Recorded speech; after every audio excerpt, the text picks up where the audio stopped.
Okay, Hello, hello.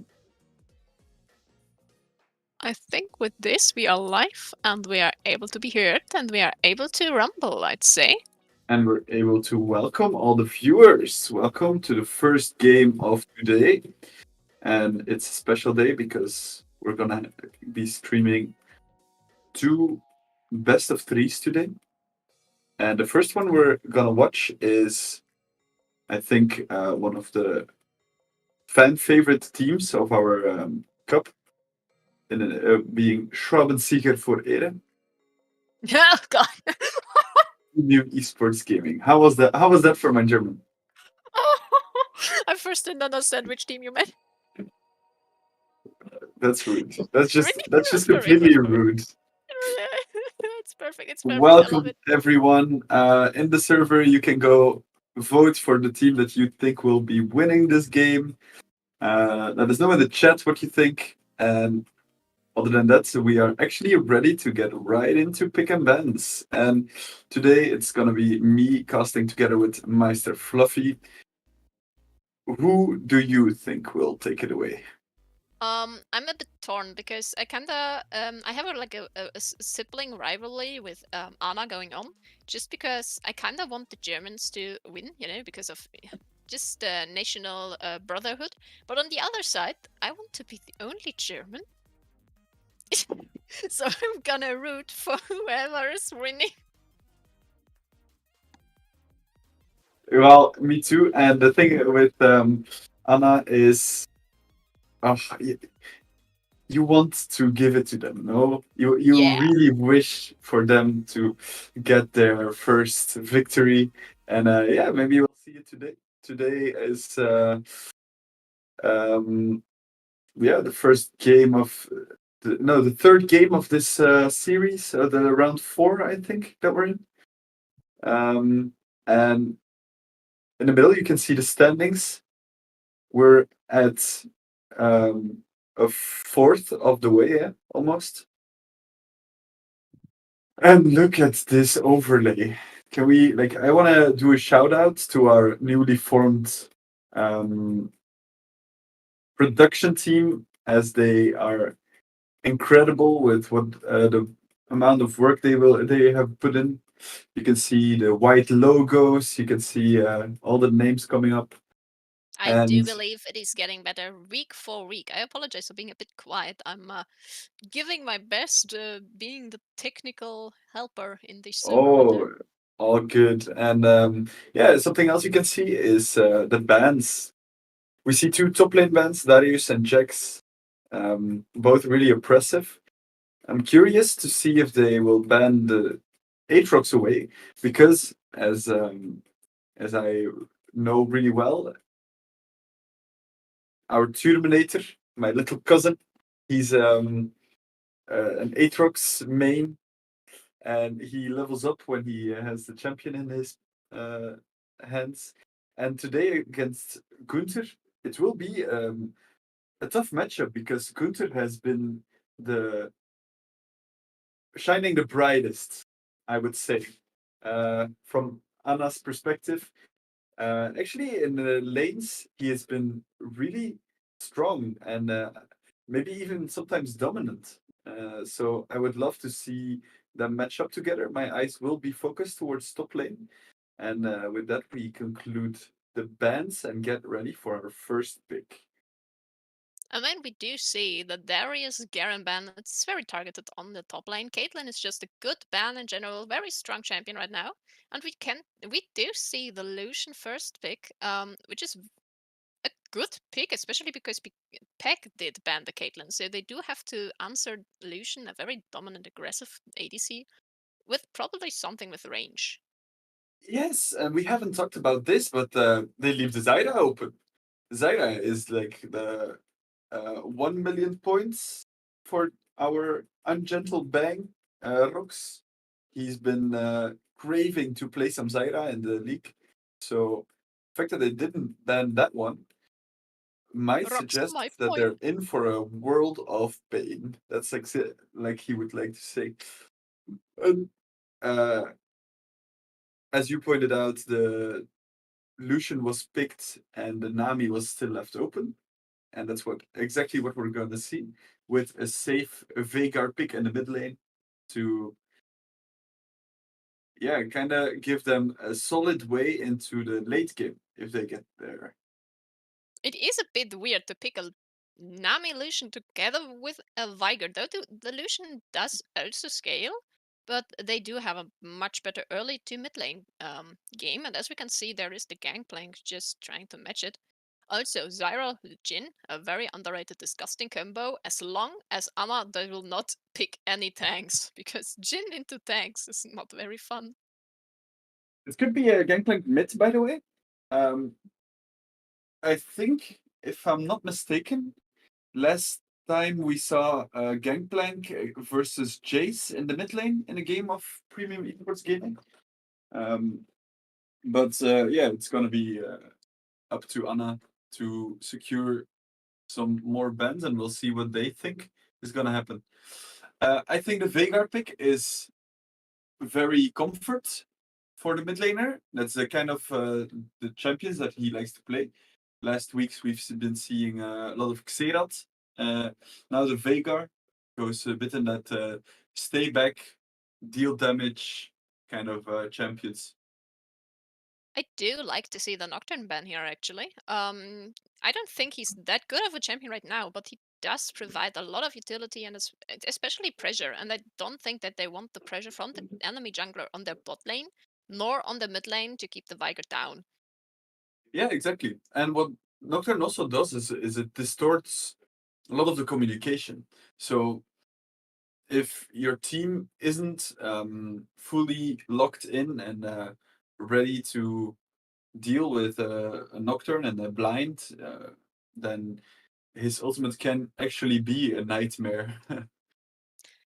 We can see the Rammus ban, which is kind of interesting because I don't think that Rammus is like a hard counter into either Gangplank or Jin, but he is genuinely tanky, and I can imagine that just is a comfort ban in the moment that they don't want the enemy to feel comfortable on Rammus. Just play him. It's a pretty easy champion.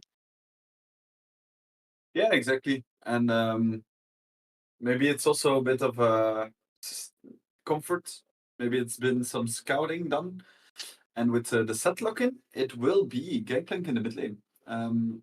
Set is comfort for our top laner, Terminator, and Malphite is going to be the answer into it. And what do you think so far of the comp that Anna has put together? While we see them lock in their last pick. Interesting. I would like to see. I think the only way that they can, if they don't end the early game immediately, which with Kane is well difficult to do because Kane is kind of useless the first few minutes. He has strong gank potential, but is not able to carry himself for quite a while.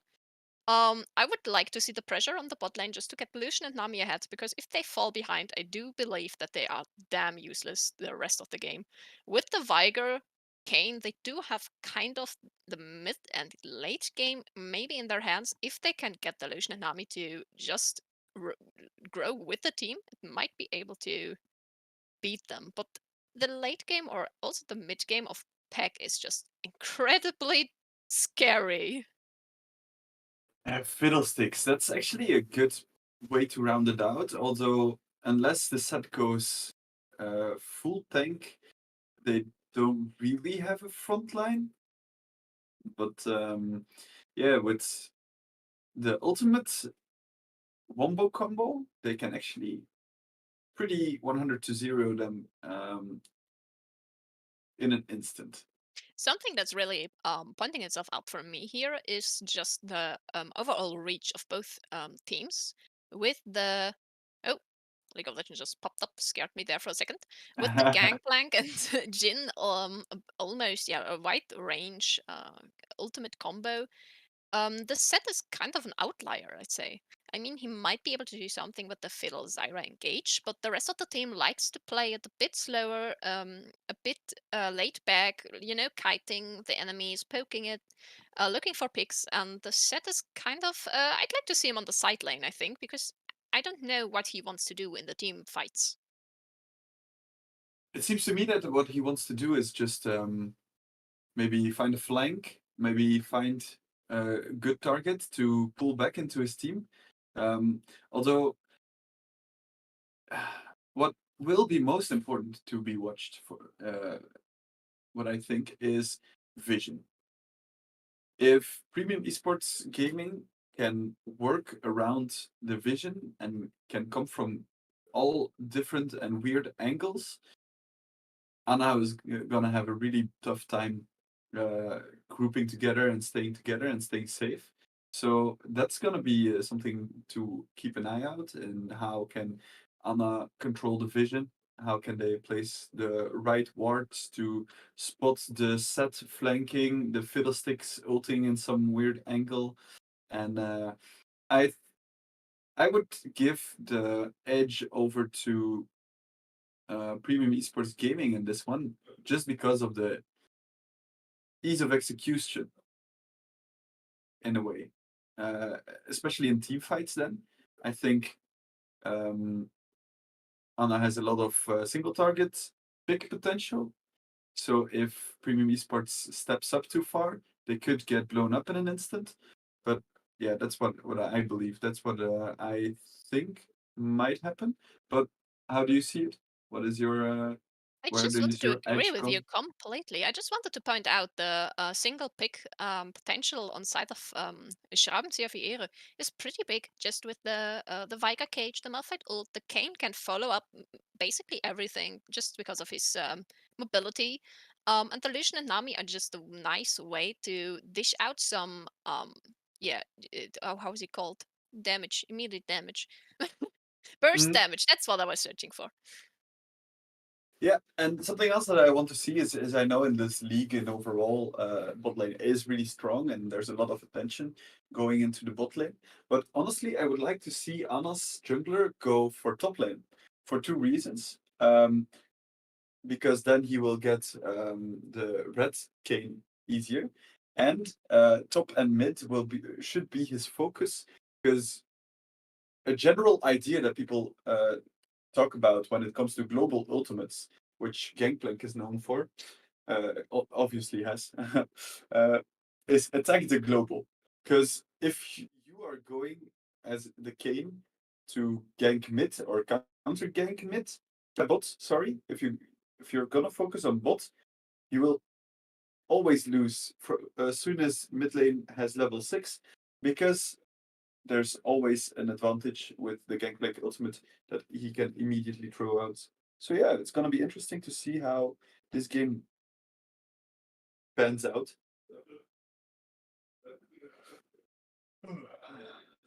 And as we're loading in, I can have a quick look at the. Oops. Oh, but Oopsie. Okay, I've got it. Sorry. Technical difficulties. But you are accustomed to that. By the way, well, every time I cast it, at least. I'm always kind of a exactly. a klutz. Okay, we have the perfect spaghetti code just in front of us. We are trying to fix it by just spamming the I have time the button. same. Yes. Yes, you Um. have the same problem. It's perfect. We love to see it. Okay, we're just gonna enable the So scoreboard. You're not gonna see the chat. what I find curious is the Oh, fact there it is. that There it is. oh, you're there. Ah, Yes. yes. Perfect. And I'm at second 11, 12, Oh, and it's and a it's immediately pause. into pause. Yes. That gives me time to something that I didn't see, is the fact that Gunther is actually going to play the Lucian, which is um, an obvious decision made. Uh, but the reason as why I find this interesting is because Gunther has been a really strong top laner so far in the tournament. So it's going to be, yeah, the Malphite taking on Terminator as set. And again, interesting to see. I don't know. I need some new catchphrases. Like That some. might explain the Jinder because I was a bit surprised about the pick. But if Günther is the one that just switched with the Um, top lane, mhm. it might explain why they just go for a bit more daring and carry potential heavy pick and lane. But Mhm. then again, I would like to contrast what you said earlier. I do prefer to see the jungler of Schraubenzieher für Eris side on the bot lane just to get that carry potential going. Yeah, to fully invest on the Lucianami bot lane, you mean? Exactly. Well, I think early game that's the correct decision indeed. But as soon as we're at level 6 for both um, mid laners, Gangplank is gonna always have an easier time to influence the bot lane. So yeah, we'll see. We'll see what solution, what the Kane will decide to do. We do see first strike on the Kane, which implies that he will be going for blue Kane, which is an interesting choice. What is your opinion on it? Blue Cane is trash. Okay, let's continue on. No, I think it's this very much puzzles me a bit because it does symbolize that they are going for the early game. Um, Mhm. but then the Viger pick is probably just purely for comfort because the Viger does not fit in. No, indeed. Interesting to see as well. The Gangplank mid goes for Grasp of the Undying. Usually we see first strike, or like not usually, but we could. It's something that is often seen if you go for more of a lethality build. So he's not gonna dish out the biggest of burst damage, but It since was he quite an he unfortunate trade right there. I'm sorry to cut you off, but as we oh saw, no, the Lucian is just getting bullied by that Zyron Jin range, even though in the levels that Lucian is supposed to be a bit ahead. we see some trading in the top lane as well, where And that the could be level the one catch. set They are dead. takes on and oof. The first blood is out with the flash of the Nami. That was quite unfortunate, but the Lucian just wasn't able to secure the level 2, especially with the damage he took earlier. And it was just a good utilization of pressure and a bit of a disrespect maybe. Well, we also are not sure how much Günther is accustomed to play with the bot lane or on bot lane himself. I mean, you said that he's normally the AD or the top laner, and top lane and ADC are two extremely different roles. Yeah, I said that I'm not 100% sure if he always play. They do like to swap around as well, since yeah, everyone just likes to play their own way of comfort. But it's something that we will see develop in this game. For the maybe he's gonna prove us wrong and gonna show us that he is the carry of the team. Something that's just popped up in my mind. They did keep the Zyra open. I do think they knew that Rox is a 1 million Zyra main and basically Mhm. one trick. And then they picked Lucian into it. Either he was very confident in the matchup, or they did forget the Zyra, because is Lucian into Zyra that good of a matchup? I think the Lucian might be kind of ugh about that matchup in particular. We see the king with a gank. He did not pop his first strike, but with the cage. Oh, and the wrong usage of the oranges made it vulnerable, but no further follow up, and Not that's enough only gonna damage. be the use. No spells were used. So yeah, just a bit of poke. A gank in the top lane. I do believe that is a good flash. With no mana, there's no way to escape from that by foot. And we can see that Team Ana is quite low on summoner spells right now, so they did lose the early pressure that we were talking about. Mm-hmm. We see a bit of an invade by the Kane. He's just gonna try the spots for some information. Sees that all the camps are cleared, and is gonna back away now.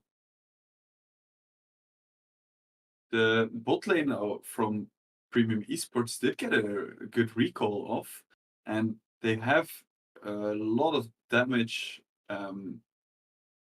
available to them That is a pickaxe relatively. on the Jin, which hurts a lot, and also a crit mantle on the Lucian. That could potentially be a bit of lucky damage. Look at And then that we see the damage that the power of Lucian dashes the out. It's the time for exhaust made it revenge. so difficult for him to get there, but he gets stuck on a blooming thingy, and wow, nice snipe. Zyra did go a bit too aggressive and got punished by Lucian, but the punishment went into a bit too deep and made it so that Lucian and Nami both got overextended, and the pickaxe that we talked about did come on clutch to secure those kills. Yeah, as we can see here, that exhaust basically broke Lucian's neck. He wasn't able to get out of there fast enough. The Jin just dished enough damage out to get him to get him low. We can see a gank in the mid mid lane here, but the Zyra is at place as well. I don't think this will do any kind of Malphite roamed kills. down, Yeah, but he doesn't have ultimate, so he's kinda just a rock in the mid lane. So and there is the level 3 enough Nami safe trait here. basically doing not anything. Yeah, Poor but she girl. could actually lose a lot of health. Gangplank doesn't have oranges.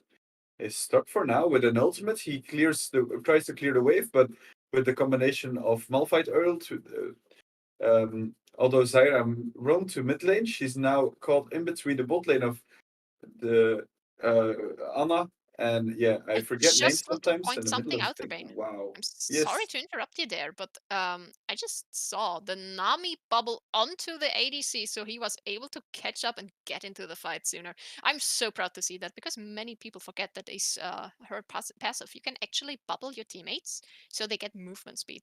Günther was able to get into that a fight so quickly. nice Oh Jin ult no! snipes away the jungler, and they're gonna heal up now. And the Hextech trick did so much damage for the uh, bot lane of Premium Esports Gaming, and that's rough. That's rough. No one thanked the ultimate. It was really well played in hindsight to just go for the ultimate and try to stall. And Hextech Drake is the Drake that, if I'm not mistaken, does the most damage. No, I do believe so. Isn't it Infernal actually? I think Infernal has the biggest but it's the just run of AOE them. damage that Sadly, is. there's no steal, but apparently his nick. No, he does not get out of the pit. It was a nice try though, but this is now a 0-2 Kane that just died back to back.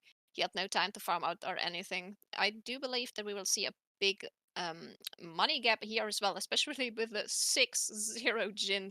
That hurts into basically no tank on Ana's side, except for Malphite, but And Malphite it's is also a bit going Jhin. unfortunate because they did get a really good trade in the mid lane, and they did do have a good gank there. Tried to make it into a dragon, and then they did lose a lot, and all the money went into the right people. And there you see the wallet of, oof, those were two attacks Yeah, he just onto the cancelled two Navi. auto attacks. That would have been a kill, sad. But it is just a way to manifest the Jin's lead even further. But that is kind of the risk of picking Lucian first. It just they picked something with a lot of range, a lot of peel as well with the Zyra. You don't want to stand inside of them. They can lock you down. They can poke you. Look at Uh, that Jin. yeah, that's the Jin running away with it for now. It's just, as I said, a bit unfortunate for Anna, but well played by Premium Esports to get all their gold on the bot laner, on the Jhin. I think if we look at the gold graph, he is 2,500 gold Wait, ahead how do of I the enable Lucian. it? If you just press X, you should Oh my god, change it. magic!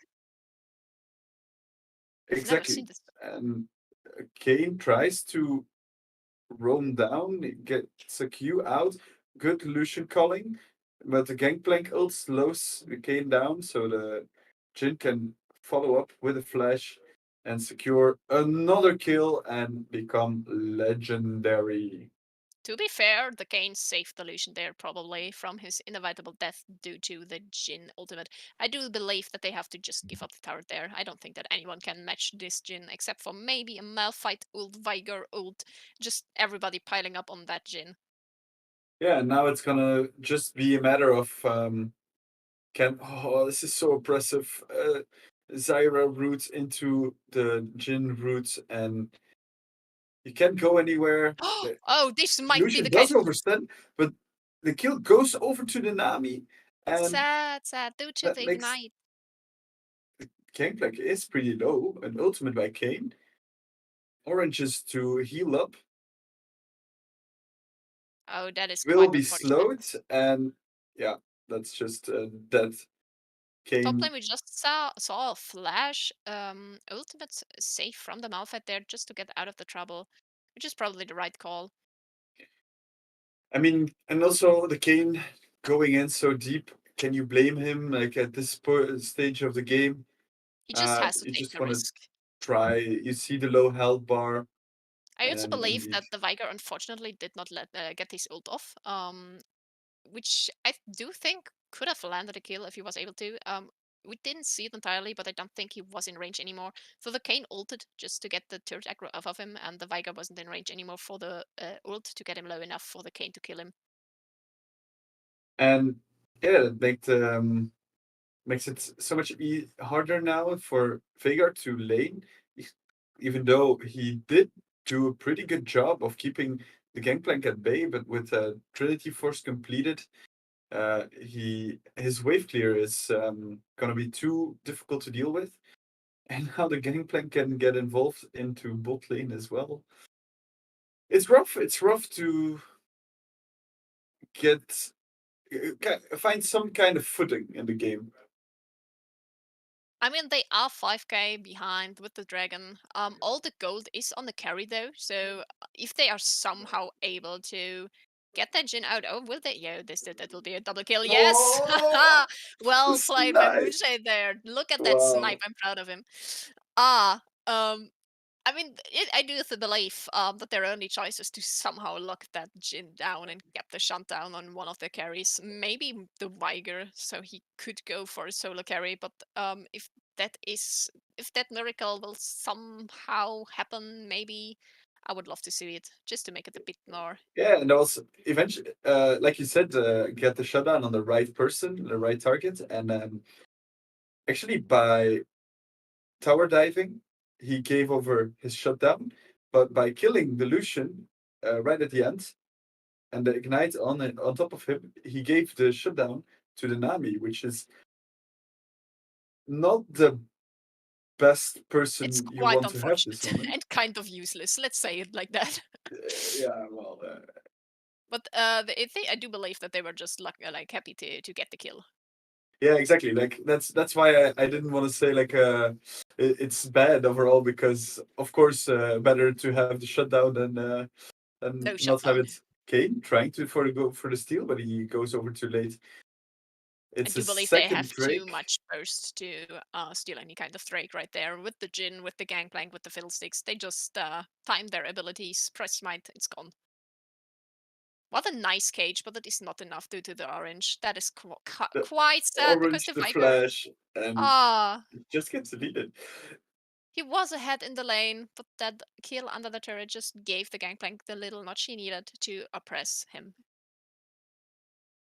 So yeah, for this game it's gonna be rough. It's gonna be about sitting back for Anna and for premium esports. We're gonna see how cleanly they can close out the game then, because with this kind of lead, you expect premium esports gaming to take home the win, but it's never over. I mean, I'm one of those people with masters on the comeback challenge, the one where if you're behind super far and you win the game, uh, you, s- you still come back, and that's by people overextending, overforcing. So we'll see how I would say um, reserved they can play. I don't know if they can actually outgrow the enemies. Oh, look at the move of the Malphite. Damn, just faking that shot right there. It probably saved his life, yeah. Damn, that was beautiful to see. Just the fake out into the bush, walking out of it again, going down the lane. Here we can see the solo pick on the Zyra, and I do believe the Jin gets the kill. He does secure the kill on the Zyra, though, which is, I do believe, not a shutdown. No, not a shutdown, sadly. Even though the Zyra did have a kill and a lot of assists. It was good to get the counter kill there of the Zyra clean catch of the Viger, but they did get there in revenge.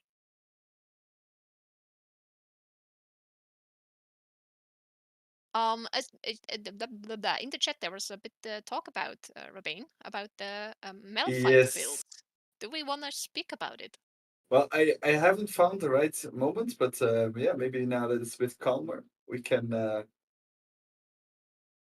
address the question marks. I think Sheen with um, the tier of the goddess suggests Muramana build, Wait, which they I haven't seen built yet.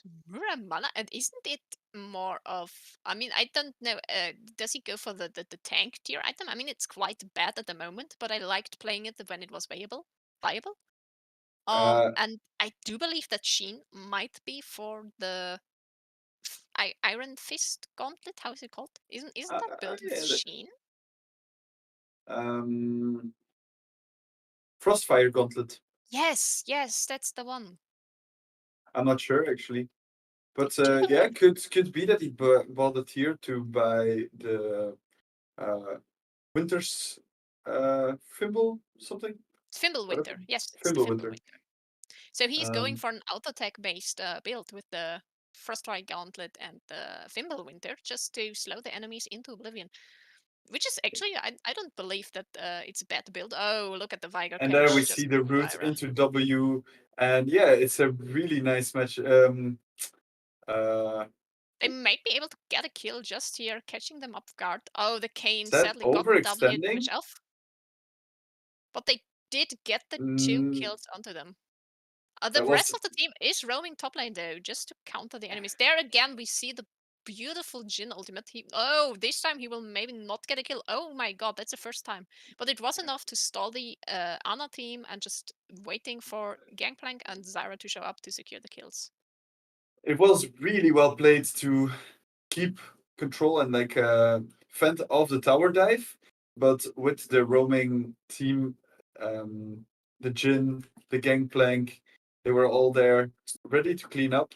Even though they did survive for a long time underneath their turret, um, but yeah, if you have a Gangplank that just crits 1,000, especially with the collector finished now, it's There's not rough, but much you can do. it was a good play, and also I liked the fancy feat of the Malphite using his I think it's Q, the one that deals movement speed Yes, it does. to dodge all the shots coming in from the Jin. So yeah, well played. It is absolutely. We just see a fantastic game right here for the bot lane of Team Pack. Gonna be honest, that Jin is quite scary, and I do believe like the Nami actually gets a lot of great ults, great bubbles, but they are just too much far behind. She does not deal damage, and there is no follow up damage. Look at that harassment on the Kane. That is just the power of a fat Gangplank. Yeah, Oh, they will as a mid secure the lane, third dragon now, and actually as an approach to this game, maybe we should, instead of focusing on the macro, uh, try to just focus on all the little interactions like you're doing really well, because um, why do people, so many people play League of Legends, uh, especially when you're new? It's a really difficult game, and there are people that are really good at it, as we see the fiddlesticks now getting into the party, surprising the bot lane, and sending them back to the fountain.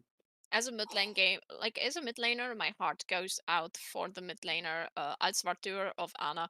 It's just painful to see. He played his lane safely. It's good enough, but his mid laner just got a kill and then snowballed the game out of existence. Viger's sitting there in the base, fuddling his It's thumbs. it's crazy. I feel for you, my brother in pain. I don't know how to say that in Mhm. English. In suffering. But the thing is, and that's kind of what I want to like go into. It's as the mid laner, as this Veigar, you're 2-4, the Kane 1-6. You might imagine if you play League, this happens every now and then where you lose a game, and in Nice the escape end, there on the you king, by the way. just well, he, ooh, Oh the no! damage. Oh, what a Yeah, great ultimate! Oh that's no, he nice, dies in well his played. ultimate. Nami is there as well to, and the shutdown goes over to Malphite. Kane did end up falling, but Set is tanky enough to keep the Malphite away And by the way, for I Fiddlesticks was to right. ult him. It is a Frostfire Gauntlet, and that enabled Yeah, Malphite to have enough damage for the kill, but it is not enough. He's not able to escape. There's just not enough follow up. no. And what we see is they are just constantly fighting, and they stand their ground, and it's a good fight. But most of the time, it's fighting when the where the Jin isn't, which is smart. But the fights go on for so long that Jin gets time to come over and clean up the fight. And yeah, as we see Premium Esports take the game, I'm gonna try to get to my point a bit faster. Is the fact that League is a game that you like to play for these little moments, there's always this little moment of happiness. Maybe it's the Malphites that just got a 10k 1k shutdown. Maybe it's the Veigar being able to outrun the Gangplank ultimate,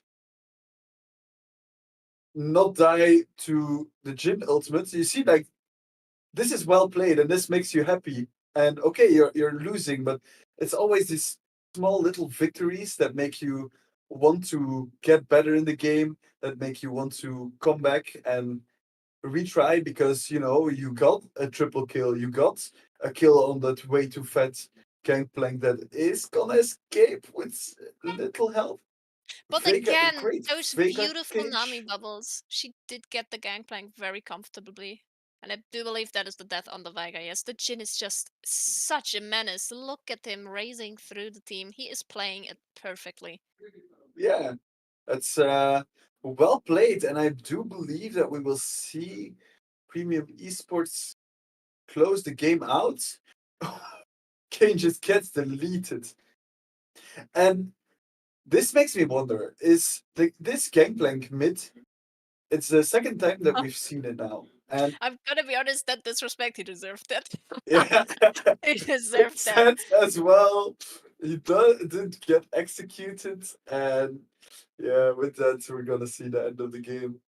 Well GG, played, very, very well Premium played on the Esports side of, Gaming. especially on the side of Premium Esports. It was just very cleanly playing around their strength on the bot lane, on their lead. Not Yeah, much to do there.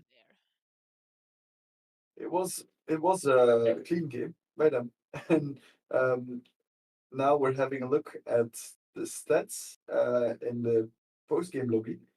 Do I will we? just share them with you because what I want to point out is this Malphite pick. Um, he did 15,000 damage. So what I that's the second and the third highest after Jin and Gangplank. And yeah, he is again, it's the top side of Anna where a lot of their strengths are. And I would love to see them put a little more focus on there, even though the bot lane is of course a very volatile lane that will be able to carry the game. By the way, Anyway, whoever laughed about that sheen on the Malphite is like just biting into his own butt right now. I called the Frostfire Gauntlet and I was right. okay. So that was the first game. We're gonna take a little break. If you have any closing arguments for this game, God no, just let it sink in and we're gonna see us for the second half of this game. yes. See you soon.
So we're back on. Oh yeah, we're just gonna mute the music. It's still quite a bit. Oh, that score you meant? Yeah, I'm gonna do that. Sorry. Wait, no. Uh, okay. Welcome back. We're real life on stream, by the way. Oh So yeah. don't- We're just chilling, just getting into it. Everyone is ready, but Tudominator doesn't understand that he has to press play. oh no, that is quite a And now he frightful habit to find. does. There we go. So, adaptations we would like to see. I think Gangplank is a must ban. This Is man it? in the I mid do lane, think that the Viger handled him pretty well. He just got out of hand due to the lead the enemy team had. To be fair, I just see the Zyra ban because the well, Zyra for pinned down the early kills. yes, true. That's for the bot lane. But for me, what I've seen is, of course, I've seen the other games that this man Mokaiba, if I'm not mistaken. Oh, he changed his name. No, Mokaiba. Um, it's the second time he brought out the Gangplank, and last time it turned out to be a really strong menace as well. He's really good on this Gangplank, so I would like to see some respect. But Anna sticking with their same bans as last game. Maybe they are afraid of the things that they scouted, or those are just champions that they really don't like to play against. Um, and yeah, since Anna has chosen blue side again, it seems like everyone is just running it back. So that would mean that we will see a Caitlyn ban on the side of Premium Esports Gaming, and Anna will go for, I don't remember the last ban. I don't remember it either. It was. I don't remember, but I would like to see the Zyra ban here. Oh no, are they not able to? Yes, they are able to ban in time. It is a Morgana ban. The score is 0-1. Yeah, I apologize. It has not. Oh, why does it not? Oh, I did fix it, but it has not updated yet. I apologize for that, Lepsy, but Maybe you need to just press restart. I did. Thank you very much. Have you tried turning it on and off again? No, don't turn it off. Last time we turned it off, we broke the entire thing. So Yeah, don't you turn it don't off. save that. Oh no, now I deleted the champions. Wait, no, I didn't. Oh, there's the score. Look at it. I fixed it. I fixed it. I'm a Wow. technical genius. So we're gonna see the pick on Team Honor here. Oh, it And is a Sivir. it's again the first pick AD carry. With a, Uh, I just learned recently, Rebane, that Sivir is one of the ADCs with the least range. She only has 500. I did not know that.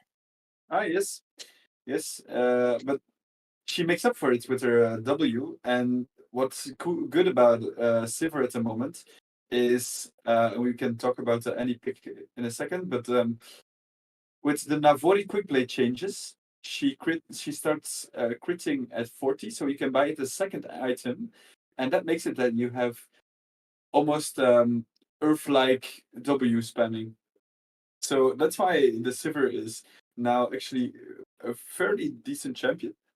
Um, and talking about range, we're gonna see a champion with one of the biggest ranges in the game, the Xerath, as a comfort pick. First is the Annie and the Akali. What do you make of that? That is an Annie support, 100%. And I would have liked to see another Vigo here, especially with Sivir Vigo. They could have just leaned, oh, how's it called? Leaned into the hyper late game. So well, I mean, I do believe that Xerath has kind of the potential to bully the Akali as long as he does not push her in and is vulnerable in the lane itself. There's, by the way, the Fiddlesticks counterpick. They don't want the enemies to have it, so they pick it themselves. But oh, they left The the Nocturne open this Nocturne, time. yes. And what I do like about the Xerath is the fact that now it will be the Xerath who has some more um, potential to influence the map. And what I'm thinking actually, and this is some inside information, is that this could very well be an Akali top lane. I know that Huminator really loves to pick Akali in the mid lane, and that he has been practicing it a bit to play it in the top lane. But yeah, it's gonna be again. uh, difficult to maintain or maintain distance in order for Anna to get into the late game. I think that's what Anna They really picked wants to enough do. disruption, so to say. Absolutely. The Annie, the Akali, the Nocturne. If one of them gets to stick by the Sivir or the Xerath, I do believe that they are practically dead. I would like to see some kind of peel here. Um, or just in general, yeah, with a lot of roam potential. Mhm. As we have a quick what's the name again? When there's like a cameo. Yeah, we had a quick cameo by my roommate. Oh In yeah, front. we heard them in the background. Yeah. Oh, by the way, there comes the Yone pick that was banned before the game, but this time they went a bit. Anna went a bit more hard on the ADC here. Um, but now they Which is have, respectable, which yeah, is which is very respectable. understandable. Just the question is that they own bot lane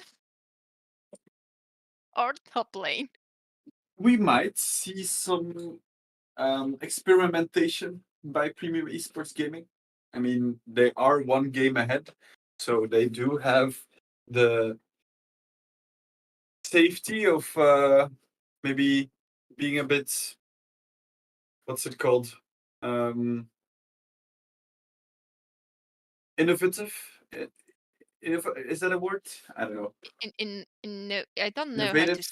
how to spell it. No, how to Yeah, pronounce it. yeah. Innovative, innovative. Maybe in the chat you Wait, can I'm help just us gonna out. say it in German. Innovativ.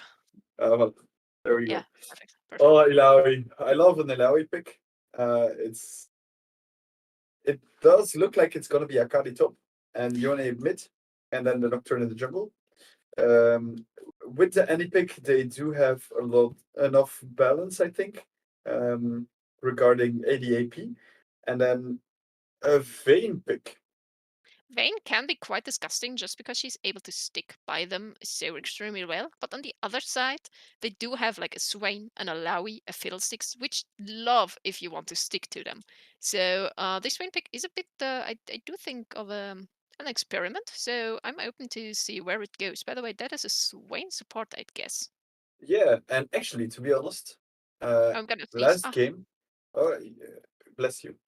Um, last game, I would give the ease of execution buff to Premium Esports Gaming, and I think this game it's the other way around. This game, uh, depending on how uh, mastered Drag Buto is on the Ilawi, it might be a big ease of execution buff for the side of Anna. Wow, I am so bad at names. It always takes me like half a year to get into it. oh God. Okay, I'm sorry. Big sneeze, but I'm fine now. I survived. I'm happy you did because as we get some time to get into game, after this game we're gonna jump straight into the game with um, McDonald's Freedom Fighters versus CBS. They will probably have started their first game.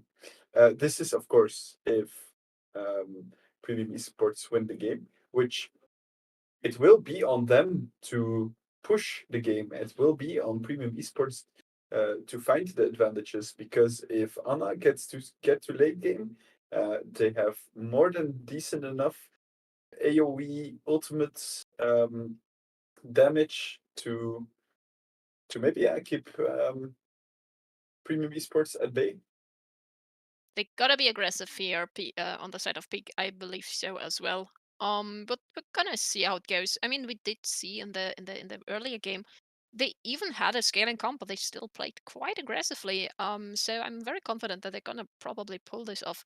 Abuse the mid lane, maybe abuse the top lane. Pre level 6. Get a few kills in there, even pre Nocturne level 6, just to get those scaling champions rolling.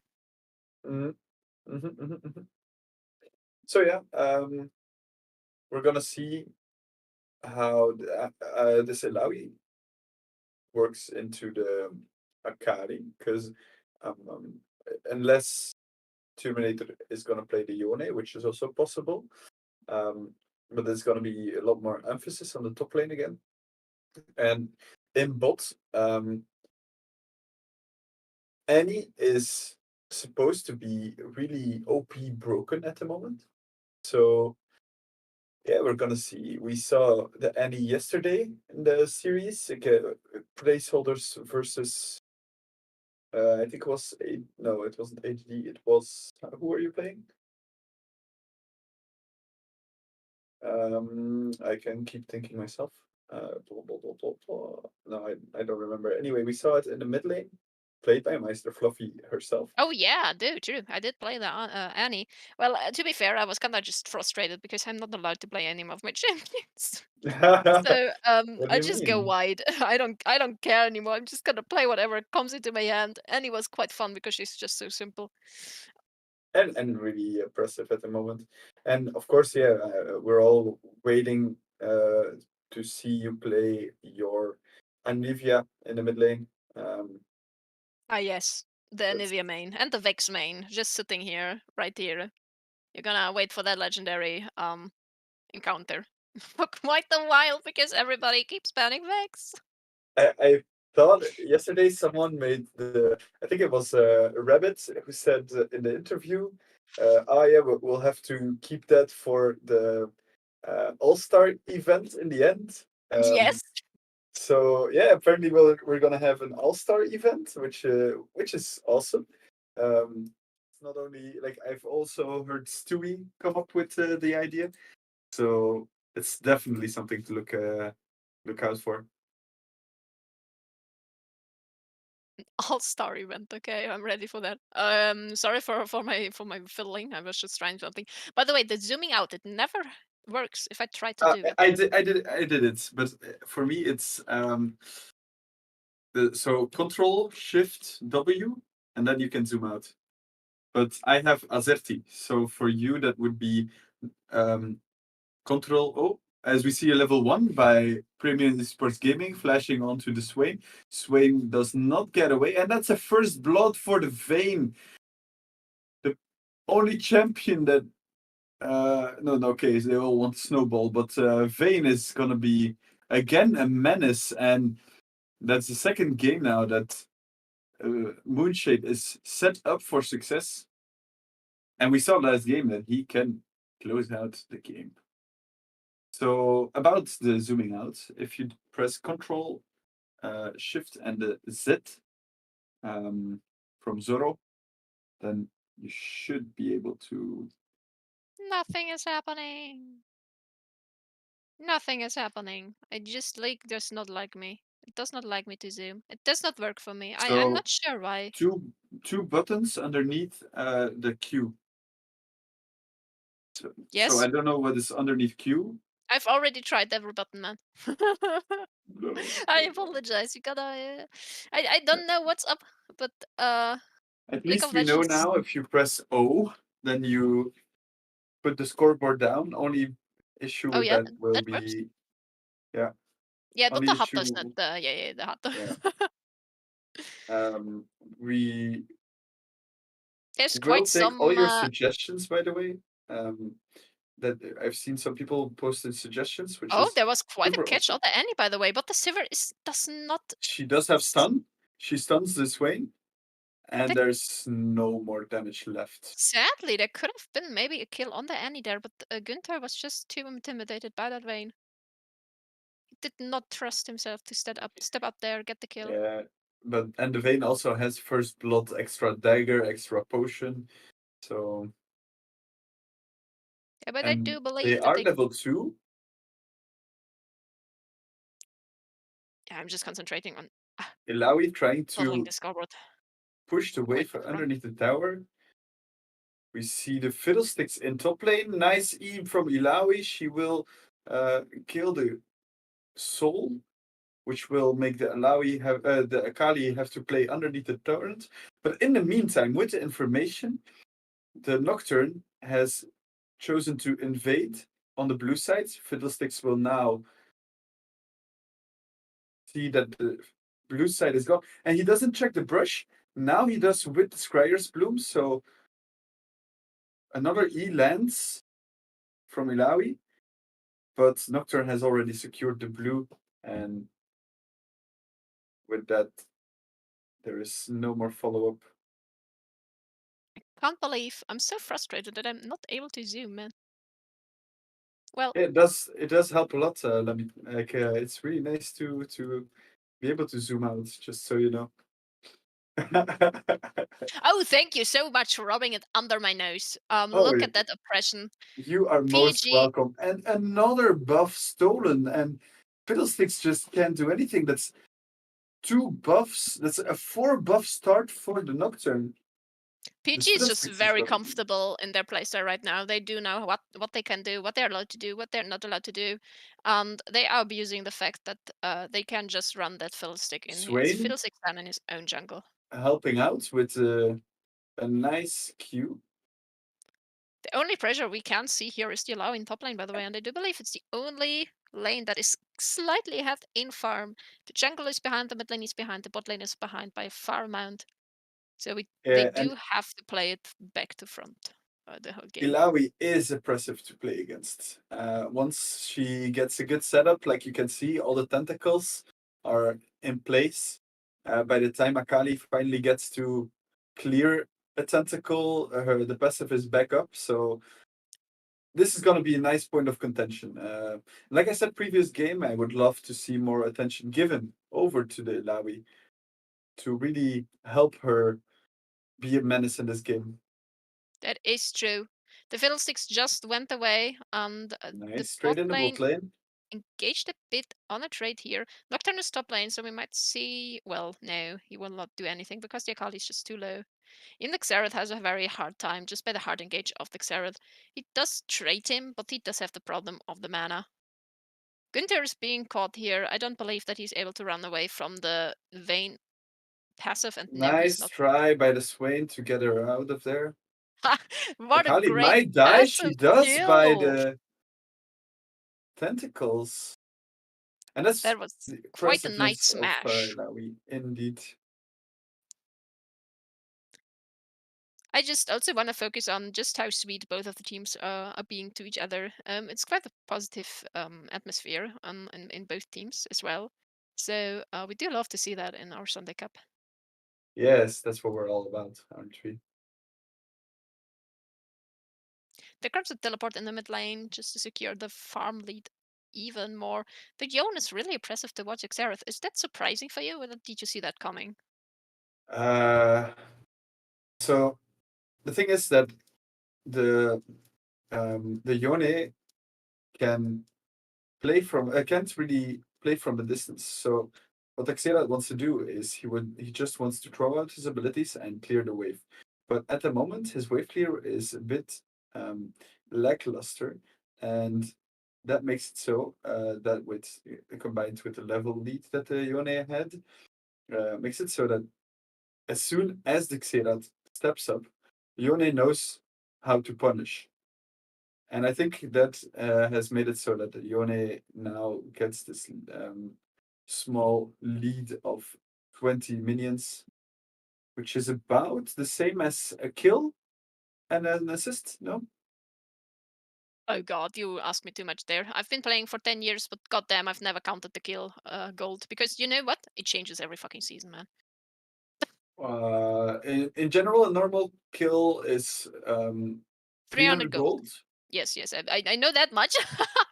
And I thought that like Isn't 12. the assist gold, doesn't it get split by how many do get an assist, or is it the same? I thought it was 50 What a each. nice That's spell why shield, it's. but it's not enough. It's 50 for each. Are you sure? I do believe it gets like Yeah, but that's no, I thought it was 50 each because that's why it's worth more to have multiple assists on the kill. it's worth more. I never thought about it. I just steal the kills, so I Oh don't worry yeah, about the I knew assists. you were that kind of person. I mean, in season 4, I was known as the kill steal queen. They Kill feared me. secure, kill secure, kill secure. Oh no, it's a kill steal, and it was fully intentional. Don't play my fame down. Thank you very much.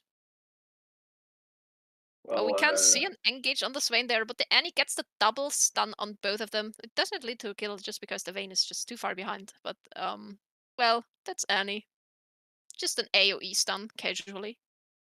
so I noticed that it was and the first Nocturne ult will Oh, he will get go the kill there, through though. the yes, What that a was beautiful ult. well Good job. played.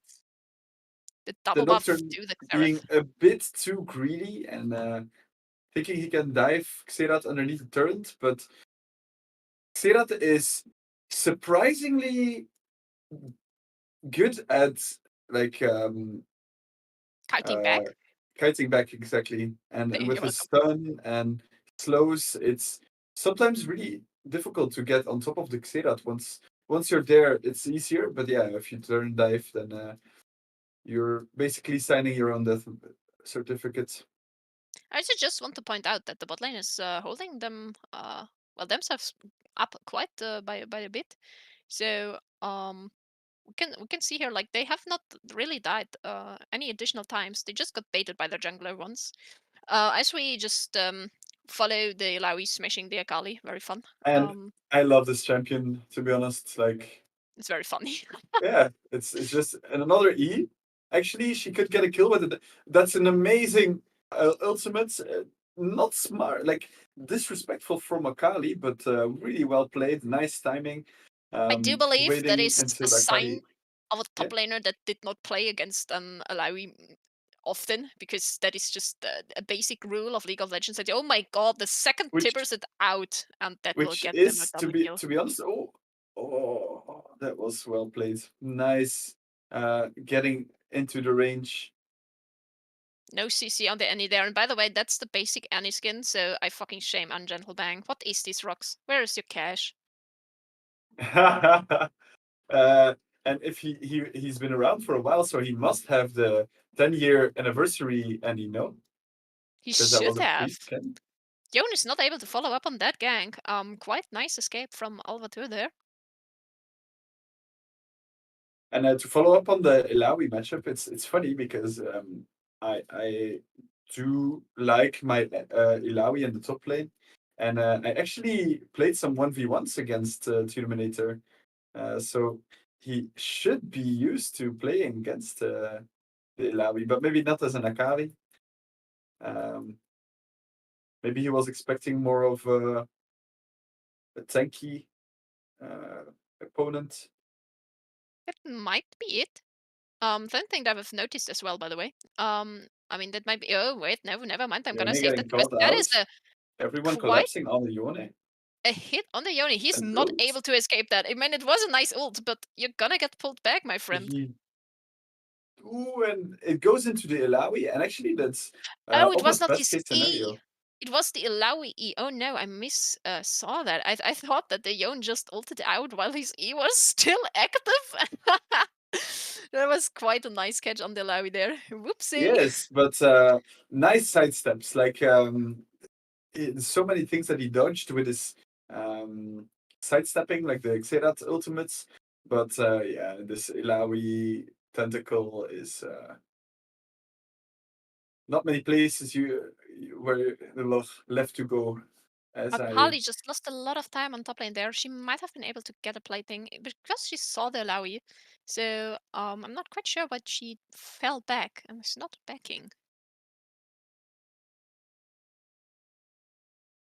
Vayne was looking to collapse on the fiddlesticks, You but can see, by the way, only a 2k gold lead on side of Peg right now. For that strong early start, they did fall back quite a bit, especially on the other lanes. This is the question now, can top and mid carry this and can get the bot lane back into the game? so as for the gold lead, this gold lead is mainly just on the bot lane. There's 5k gold, 5.5k gold for the Vayne, which is about 2,000 less than the lane opponent. But then again, in top lane, there's about 1k gold advantage for Ilawi. Mid lane, basically even. Jungle, basically even. So yeah, the gold lead you see is the one for the Vayne. and the Ilawi will be the benefactor. We could She's see a gonna nice be the ult, main and she's star. dead. She's dead. There comes the Flash W just to secure the kill. One fall. I do think that's the right choice here because she can get the plating. She can just get the harassment on the top lane. Akali does have teleport up, so she's not able to get much there as soon as she's back up. But the death timer is quite long for this state of the game. So the spell shields come out. Nothing was really spell shielded. Oh, what a nice escape on Fiddlesticks there. They're not sure, is this the passive? Is it the real But the Fiddlesticks? follow-up. Sadly, the follow-up, 5 people right there, then not able to escape with the Annie ult. Well, 400 tibbers. I liked the juke though. I quite liked it. Yeah, it was well played. It was well played. Oh no, the Xerath says. Oh no. Oh no. That was the opposite of the Fiddlesticks Flash. Yes. I mean, the universe has a balance, so we just saw instant karma there on the side of Anna. For one good Exactly. flash, there is every a bad flash at every corner.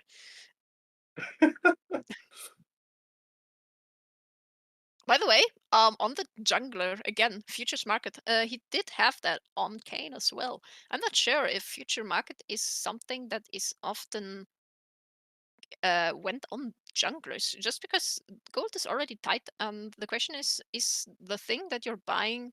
Oh, by the way, I should switch back. Is the thing you're buying worth enough to pick up a credit? You know, it's just like real world. Like, do I really need that new PC screen?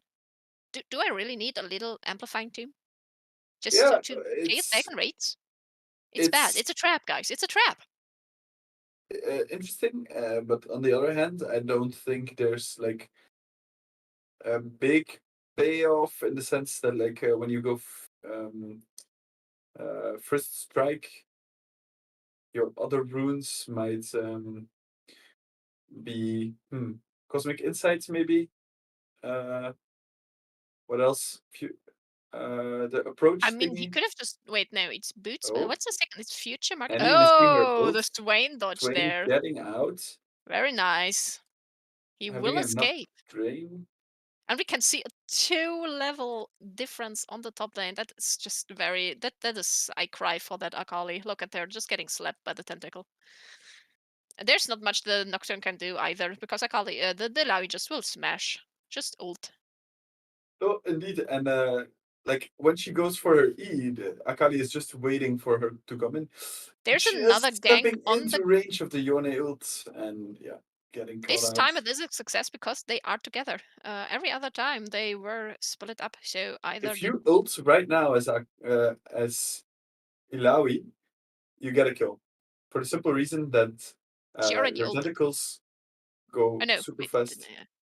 yeah, that's true. Her ult. Nice What a stopwatch. nice stopwatch there to just not let them get the kill.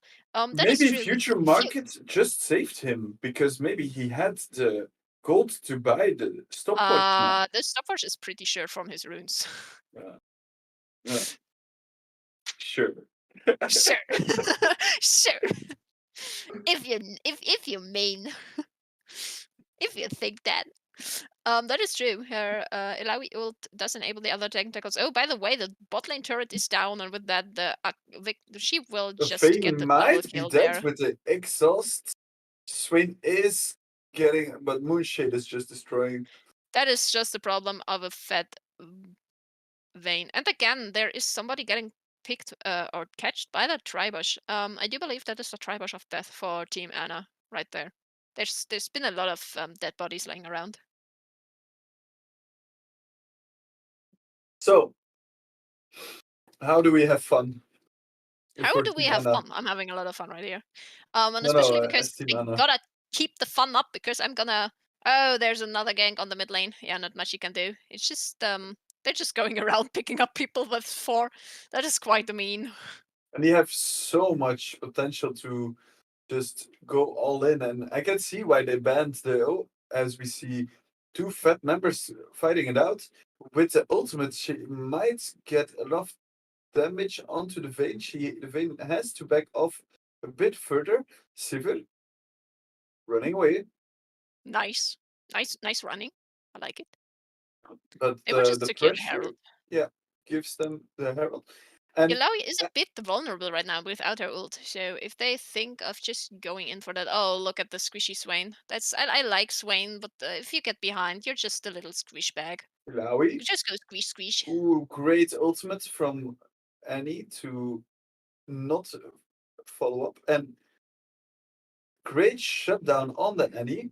Oh, the Vayne forsaked her team just to get the filler ult. I'm not sure, or the filler kill. I'm not sure if that is the right choice here. I do believe that if she went from behind onto the team, she could have secured some kills there. Look at this. Oh no, the Q went amiss. There comes the heal by the Swain, but it is not enough. If that Q hit, it might have been a kill. Very sad to see that. They are going for the Akali, but they don't have the damage to kill him, sadly, to kill her. It's honestly Nice flash. Moonshade. What a player! Moonshade is He, a MVP of this match for sure. yeah, and it's the second game he's popping off. But Vayne, she's not the easiest champ to control. So seeing him pop off against the only fat member of Anna at the moment, knowing that the way he outplayed that was respectable, even with the little amount of mana he has. Well played. There is also just an item difference. Oh no. They cannot go anywhere without being surprised. Look at the poor Fiddlesticks. He's just getting bullied again. Just like last game. He doesn't have I do feel Zanyas for him. yet. Xerath as well. I don't think that Nocturne has ulted anyone but Xerath this game. He's just sticking Um, on his ass 24/7. Ilaoi just barely missing. PG, it did look kind of dicey in the middle game there, but PG is getting it back just by utilizing their heavy engage on with the Nocturne, with the Yone, with the Akali, with the Annie, and getting kills left and right. They're going from bot lane to top lane just as a big mob and getting those And it, kills. it it kind of feels like they're everywhere. I mean, this must be so frustrating for Anna because you cannot go anywhere. As soon as you step a bit too far forward, your vision is taken away, and suddenly you have a Nocturne on top of you. You have a Yone ulting from halfway across the map. Then there's all these other ways that out of nowhere, suddenly you're surrounded by 5 people, and yeah, it must be so frustrating. A real nightmare. By the way, something that I forgot to mention, which I wanted to go on attendant the whole time. Uh-huh. Can we please talk about Schraubenzieher-Verehrer's team names? I do believe that I can only judge this as a German myself, but I find it to be hilarious. As we can see, another pickup here. The flash is not enough. They will just be able to kill him there. And we're at a point of the game where like Yes, they are premium just. esports is too far ahead for Anna to really find their footing again. They have just a very snowbally heavy team, and they're just picking it up left and right. The Alawi has no chance anymore to get it back. Even And, if they get the pick, there's just not enough damage to burst him down. and So there's always another carry. Like that you as get well, one yeah. carry and the next just falls up. So So what I wanted to talk about, really important. Their names from top to bottom, like except for the ADC, they are all like quite mystical. So like with Drakbuto, Mitrakor, Alsvatur, Raizul, and then you have Günther. Gunther. Günther.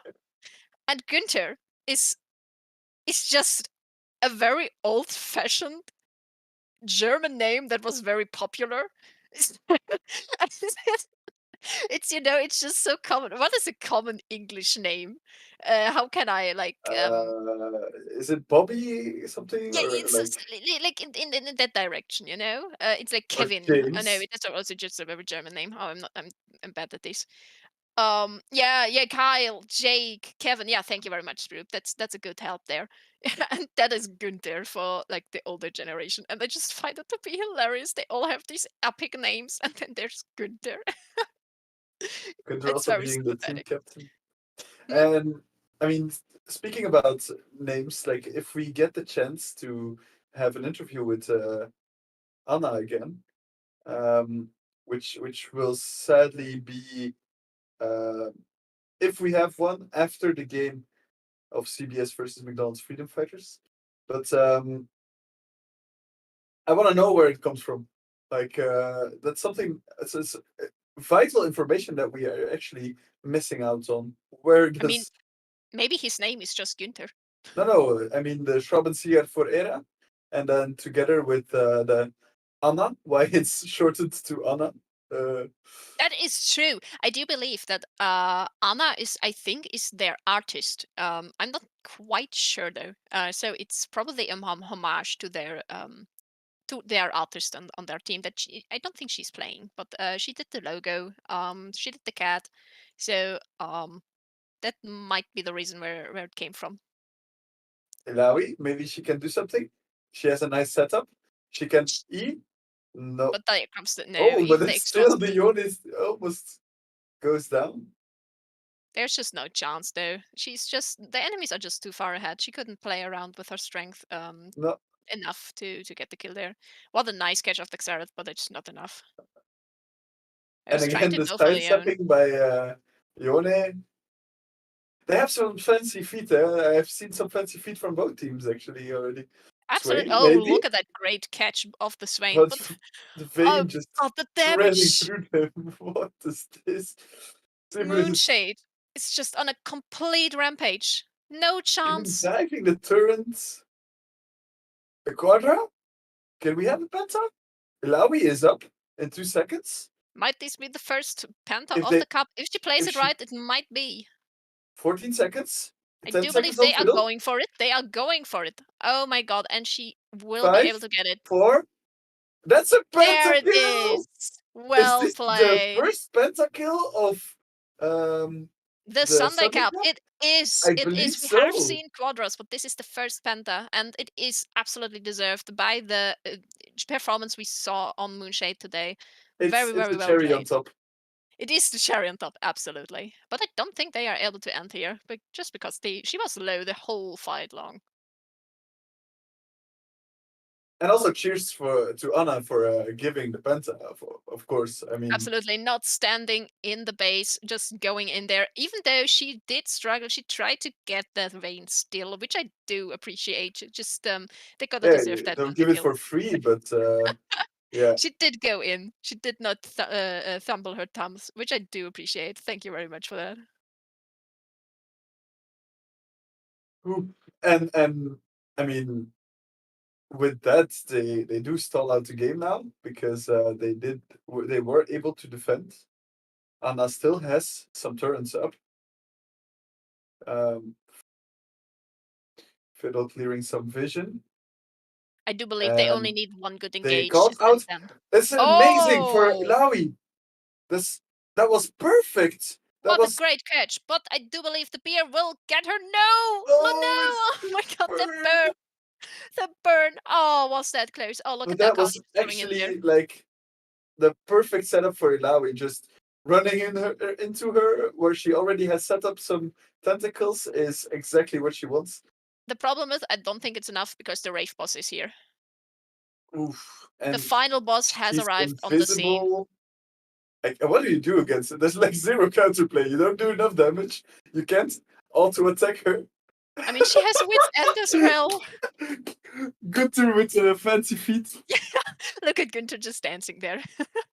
I would Oh, love to oh, dance with him. oh! Close, close. Wait, he's Just dealing dying. negative He's damage. dying. The vein is just letting her die off the minions. Oh no.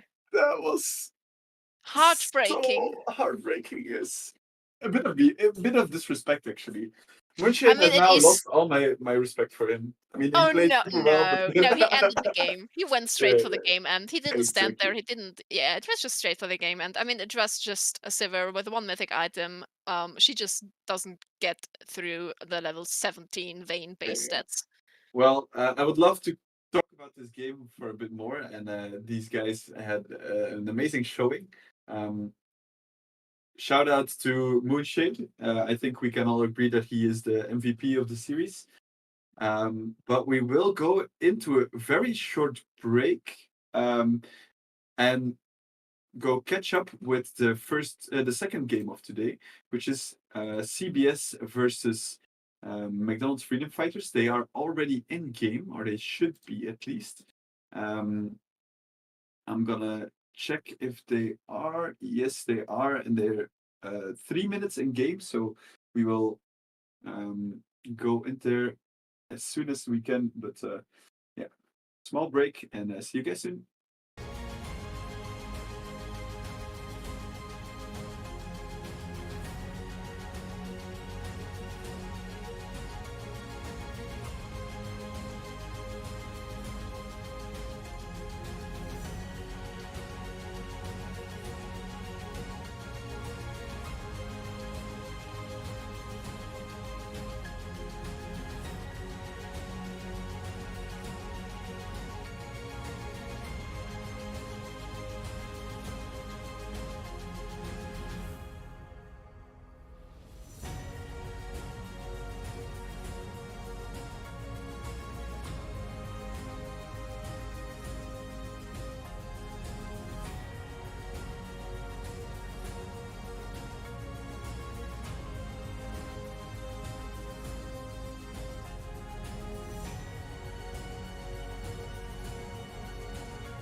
Okay, hello. We're How do I back in it. watch? I just changed somebody out.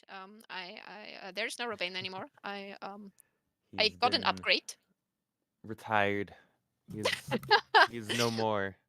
I pressed the upgrade button. It's Zoka with me. Here again. This match. We already have this lineup. I hope you can see the game. No, you can't probably, right? I can't. I'm figuring out how I'm gonna do that. Wait, wait, I wait. got I'm it gonna save delayed. you. I'm gonna save you. Yeah. I apparently suck at time conversion and was 2 hours off. So we are doing great. It's perfect. Just the way it is This supposed to works. be. This works. Okay, I have to edit some. I mean, there has been no action, so we have not missed anything, I believe. I gotta fix the scoreboard in here. Oops, say scoreboard. Ooh, I Okay. was about to say there was a pretty conventional team comp starting with call them Ana for short. Everything but the Twitch Lulu is pretty like pro play standard right now. That's pretty Oh no, interesting. it's MFF, so McDonald's Freedom Fighters against Oh, CBS. I don't know what we that gotta stands update the for. client. Oh no. I'm still upgrading. Yeah. So MFF is on the left, CBS is on the right. I'm still on it. I apologize. Seamless production value, I must say. Oi, oi, oi, oi, oi. I was only planned for like one match this evening, and I've already casted the match before. So please forgive any mistakes I've made. I thought I was 8 hours behind. Oh wait, I am. I misread. Oh, I'm being an American. I'm being dumb. Perfect. I Wait, what the understand fuck is where I went happening here? wrong. What the fuck? Can you see this? Yeah. So do we have a TP Scion support in the bot lane? What is happening? What is happening here? I don't know what I'm doing. What? Okay. What's that? I don't know. Okay, I have to disable this. You're just gonna see the left bottom corner. I have no idea what's going on there. Okay, this just does not exist anymore. I broke it. The Scion support with TP is quite interesting. I wonder if that was intended or if that's there we get the Oh, first pick with the Scion getting the Q and taking out the Lulu. and And they Sejuani don't get the also being Senna taken. due to the heal. That is quite unfortunate. That was a 2v3 and they managed to take 2 of them without even dying.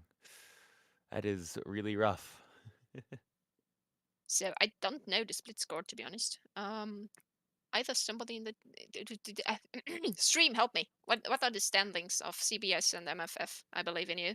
You can do it. Okay, Give we us got the numbers. got the CBS on the right side. Look at these now. It looks better.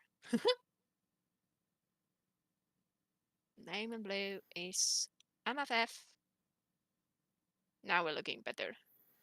I like to see this. Yes, I love the dedication of players who put their team name in their username. Ooh, Nar getting the wall stun and all that on Ornn. Ornn does get a dash out. Can Nar him down? Ooh, he jumps in, but Yon just comes back. Going in with his E. He's going to get one more stab. The reflect damage should kill, but he gets him with an auto anyway. CBS has picked up 3 kills already. I think I casted CBS last time I was here. Oh, really? Well, no, I wasn't with you the last time, right? Correct? Yeah, I was with Visor. Ah, in-game sound. There's somebody told me that in-game sound is not available, but I'm gonna be honest, I'm not quite sure how I fix this. Because it should go, but it doesn't work. Wait. It's on client. League of Legends. Yes. Okay. Did I fix it? No, I No, I didn't. think you have to do the observer tool. Huh.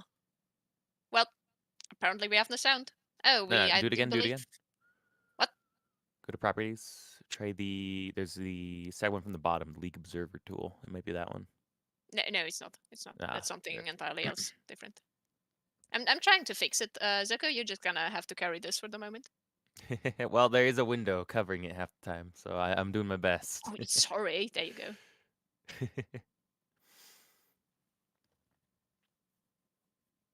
Yon's going back in on the Gnar, doing a lot of damage. Normally with Gnar, you like to, counter the matchup by, cutting them out, but it's a lot harder when you fight things like Yon and Irelia because they just have so much access on you that even your hop doesn't really keep you safe. And Yon and Irelia just can close gap like twice, which is really, really bad for Gnar. Otherwise, Gnar is a great team play pick in a lot of things, and he's pretty good at playing safe.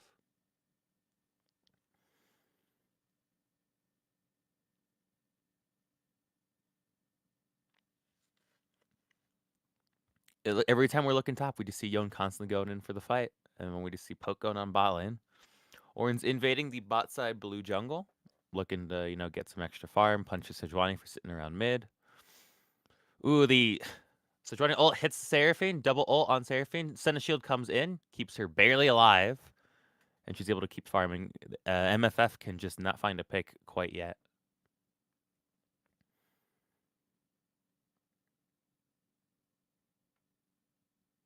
I sadly cannot seem to fix the in-game sound. I apologize for that. I understand the Scion support now. Oh, they are genius.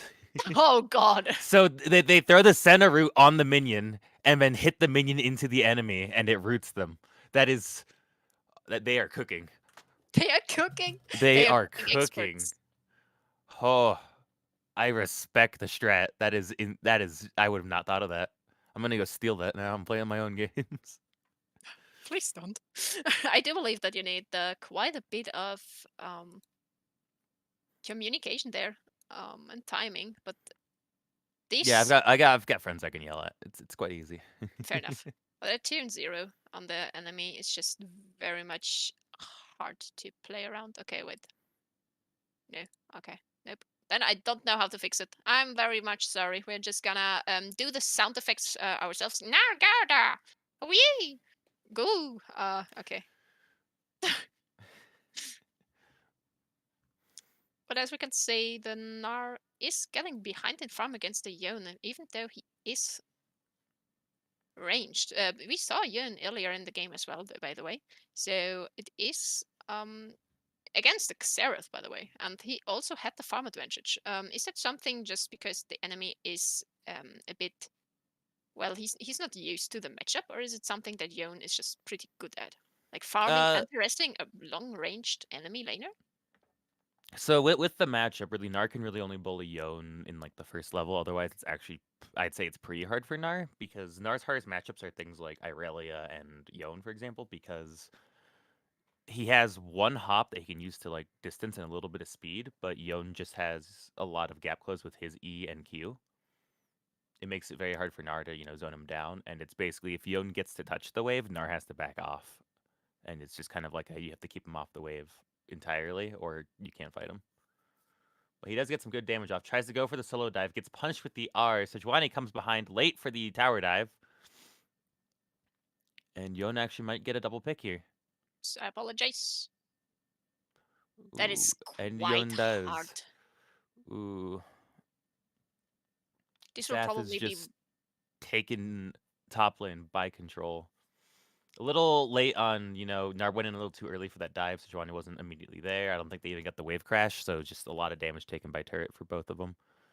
Why is it going for the Ooh. kill? But the shield is coming in clutch. Syndra It's just R once again is denied by that Senna ult. Senna is watching for that ability and just denying it every single time. Still going back in, hit by the Yone knockup. Oh, it's a 1-for-1. that But is quite a shutdown for the Syndra though from the Yone. it took 3 people one at a time to take down the Yone. I'm We gonna got be honest. Senna Ornn bullying Lulu under mid turret. This is a 5k gold difference at minute 12. CBS is pulling out all the stops. They have decided to win this. Look at their performance. It's beautiful. Yeah, no, the coordination has been really good. And like every play we've seen rotations, we've seen just proper play out, and then even outplays when the other team is doing multiple on them. Oh. Wait, camera is back, and yeah, this nothing happened. It wasn't me. Somebody in right just wanted to troll me.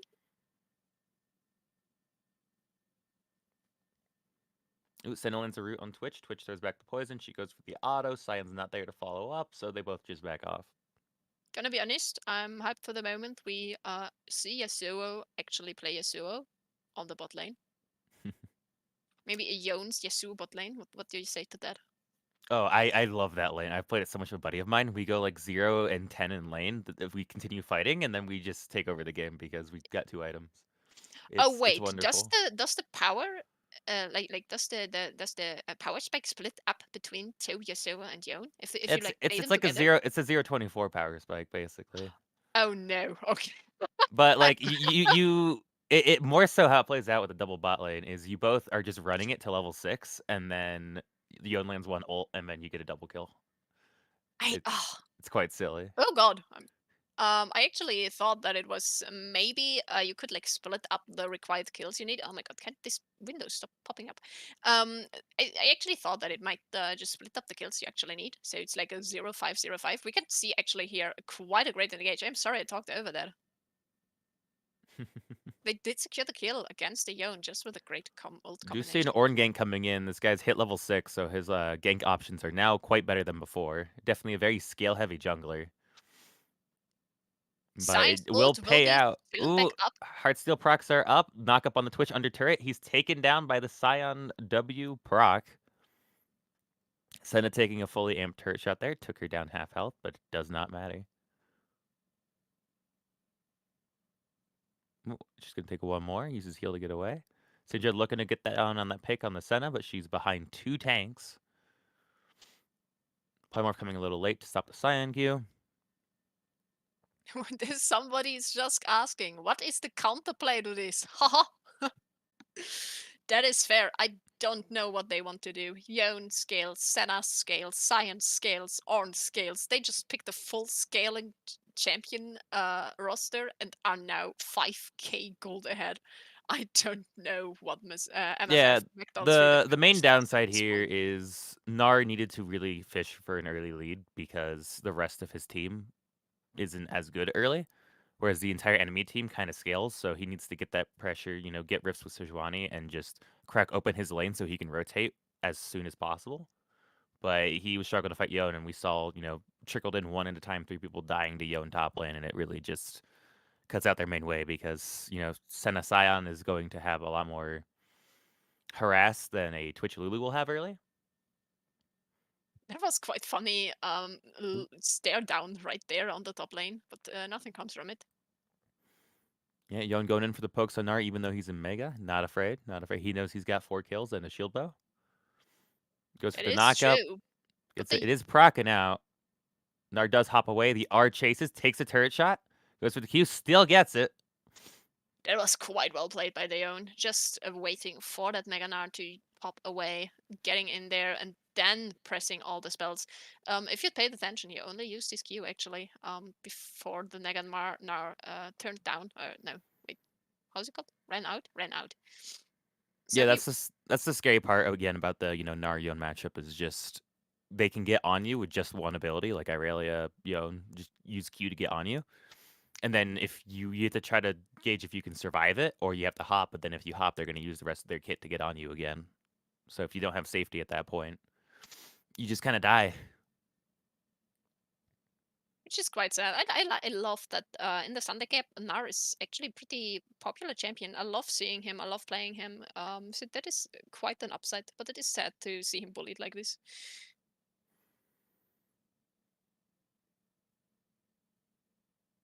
I Do just enjoy dislike the playing against Yone in general. very small amount of Oh, Yone going for a dive. We're back bot lane. All right. Guess that dive wasn't important. I'm gonna be honest. I believe that this Sion could probably just pop ult, just run it down, and they would still win. Look at him just going in. He knows he has the backup with the Ornn. Oh my god! I'm sorry. That was my cat. We just missed the action. Well, we missed the Lulu pick, but we definitely had an Ornn ult on her. We had Simon with fully procced Heartsteel ready to go off. My cat just walked over the mouse. He is a bit confused, We Oh, see the Twitch Twitch. trying his best to take out the Senna, but the Senna ult comes out, and Scion gets another Heartsteel proc activated. That It's is really just an item difference.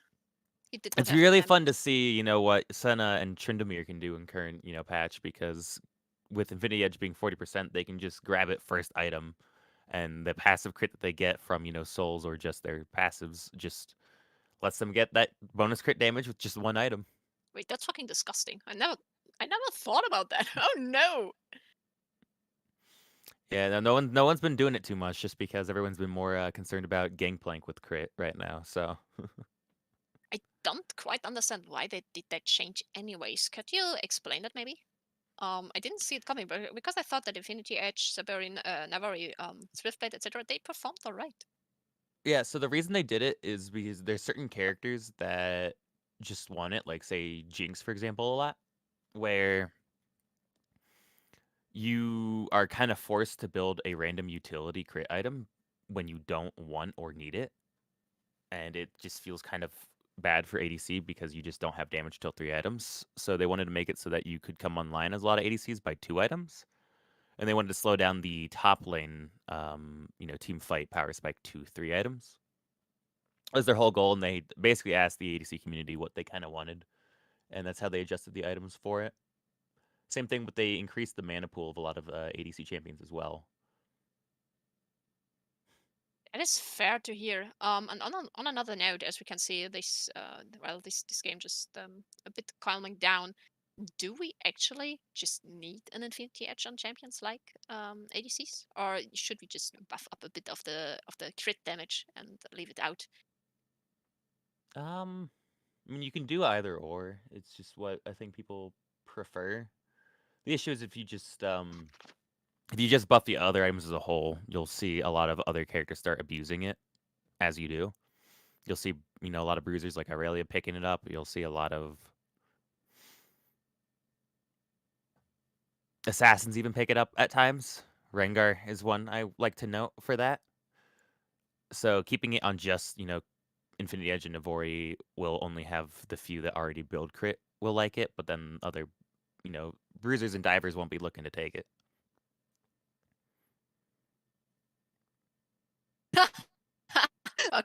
Okay. Yeah, it's actually my internet right now, or yours. I'm not sure. I'm gonna take over though. So thank you very much for that comment right there. Is your internet stable again? Hello, hello. World Uh, Zuko. I Oh, you're think it back might be online. mine. Yeah. Yeah, no, I'm good. It was just crackly for a second. Long distance, it's pain. Ooh, Cyan gets the ult or an ult coming in, hitting both the close and far target. Sindra trying to, Okay. put some pressure on the Senna. Another Q coming out. Sejuani falls. Ult off on Seraphine. Ooh, deleted basically from full by that. Ooh, Twitch caught in another Q. Lulu ult comes out, try to save him. Everyone's trying to pick the Senna, but they just cannot get the damage. Narc comes back up after 3 of his allies have been picked. Lulu's just fighting this Yone. She cannot do a single thing. She just stalls for time. I mean, to be fair, have you seen CBS's wall of champions? The Senna just sat there behind the sign, behind the Ornn, being very comfortable. They weren't even able to get Ooh, any Nar's other gonna thing from get there. dove here too. Ooh, flashes the wall. Good. Is he gonna hop here? Oh, hop again. Yone just gets to chase him over 4 walls though. The stun does come out. He does get away. Barely living, but they left in a very bad spot. How big is the goal lead now? 7K? Ugh. It is growing steadily. And also something that I want to call out, just CBS roaming from the bot lane turret, getting the mid lane turret, now going for the top lane turret. They are just setting their lead into stone, opening up the map, being able to control the jungle now as well. This will make it much harder to get any objectives on the side of MFF, but I do believe that this is kind of a game that is very hard to come back. The Twitch is giving it its best, trying to get the shutdowns, but there's just no damage. Yeah, it definitely feels like CBS has been playing together a lot. Because a lot of things they're doing is like they are very comfortable knowing what they're going to be doing and how to play out certain fights. They are kind of scaring the frick out of me. I'm very happy that we already played against them. And that was a mess too. So I'm not surprised. Oh, they did get the pick on the own, and the Syndra got the kill Ooh. as well. Yeah, I no, do like CBS is that. a little split up right now. This is a little bit good for MFF. The issue is they do have to burn through a lot of tank health, which gives a lot of rotation time. Syndra gets another pick. Twitch fighting off the Senna, falling to the Senna. Cyan taking as much damage as he can. Passive's going to come out. Is it going to get any value? Gets stunned by the Syndra. Does not look like he can really get on anyone. A drag will be given to MFF. That was quite a nice fight there from McDonald's Freedom Fighter. Also, just not letting themselves down. Look at the Syndra just zoning the Seraphine Senna away from the Drake, securing the Infernal. Yeah, all those shutdowns too onto a Syndra is really scary because she will be able to, delete that backline, delete that Yone. And if that starts happening, then the front line's going to have some problem because, Twitch, he already built Bork. He has some good anti-tank damage. They just kind of have to be melted down slowly by all these characters that can kite them out. The Twitch also just has a good idea, I think, in general. He was just pretty split there in the last fight, not away from his Lulu. Like, the Lulu just wants to be on the Twitch from now on constantly, especially getting the damage on the tanks, having the Syndra in the bit of a side lane position, trying to get the flank. Yeah, but we will see, objective bounties and all those bounties they secured from that have secured them, they're only 5K behind instead of 7K. So they got 2K gold narrowed down in that exchange, which is really, really good for them. And with, more damage on Syndra, that makes Senna's bounty a lot scarier for Senna because with how much damage Syndra can do to a squishy target, that could just be a quick 900 gold picked up with just one cast of an ult.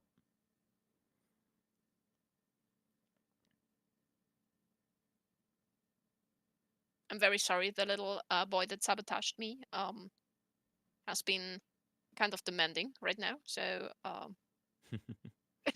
I can't quite follow. If you have a Ornn very going cheeky for the ult on Syndra hits him up, but there is no way to follow up from that range. They're looking for, fight. They want to get something picked so they can get those Baron, but nothing is getting grabbed on either team so far. Seraphine is setting bot, Yona setting top. We don't really have any wave prio for MFF here. This time it was a tail. Felix, can you please stop sabotaging the game? I apologize. I'm working with a lot of sabotage right now, as the chat just called out. But Seeing you some have to forgive resets them. from MFF, so the map prio continues to be held by CBS. They To be can, of fair, course, set up MFS anywhere. is getting back into this game. With the last fight, they are feeling very comfortable. Look at the CS on the Syndra as well. She's gonna be very strong. Visor just pulling out his inner carry after that shocking early game. Yeah, no, Visor's definitely, keeping this team in this game right now and fighting for what he can. Okay, I just secured the mouse, so it shouldn't happen again. I apologize. We can see good save there on the Syndra. QE combo, just getting the Sign away from the rest of Yeah, the team. Syndra is zoned out. Cyan gets a full charge Q off. Yon follows up, getting a good combo. Twitch trying to do damage, but is just too behind. Syndra's back in the What fight. the Cyan's little taking some turret saved damage. him. Fails the flash over the wall. Turret's going to take him down. Syndra deleting the Ornn. 2 picks turn back. It is 1 for 2 right now. That tower dive went sour very fast. They do still have the damage left over with the Senna. Look at that range at this point. Yeah, with that many souls, it becomes very hard to deal with when she's just autoing you from a screen away. Ooh, Visor gets the stun. Sejuani going for follow-up. Both have to flash. They want Senna's that W move shutdown speed of will the help her Senna. get away. Cannot grab her. Ooh, goes back in. No ability. Ooh, no slow proc either. Constant harassment is making it very difficult for the Sejuani. I don't think we see another engage here. I think they have to back off. We see Yon coming down from above. This actually might be a few picks for CBS here. A lot of health down. A teleport behind by the support Scion. While Twitch is dove, Scion engages on the Lulu. The Heart Seal is going to activate. And is You able to doubted take this her man. down. You doubted him. Look at him just ulting out, being safe. He knew what he was doing with that teleport pick. It's a very, very interesting decision, but it has paid out this game. They are just gonna go for the Baron. Apparently, McDonald's Freedom Fighters just lost their grip again after that fight. That was quite unfortunate.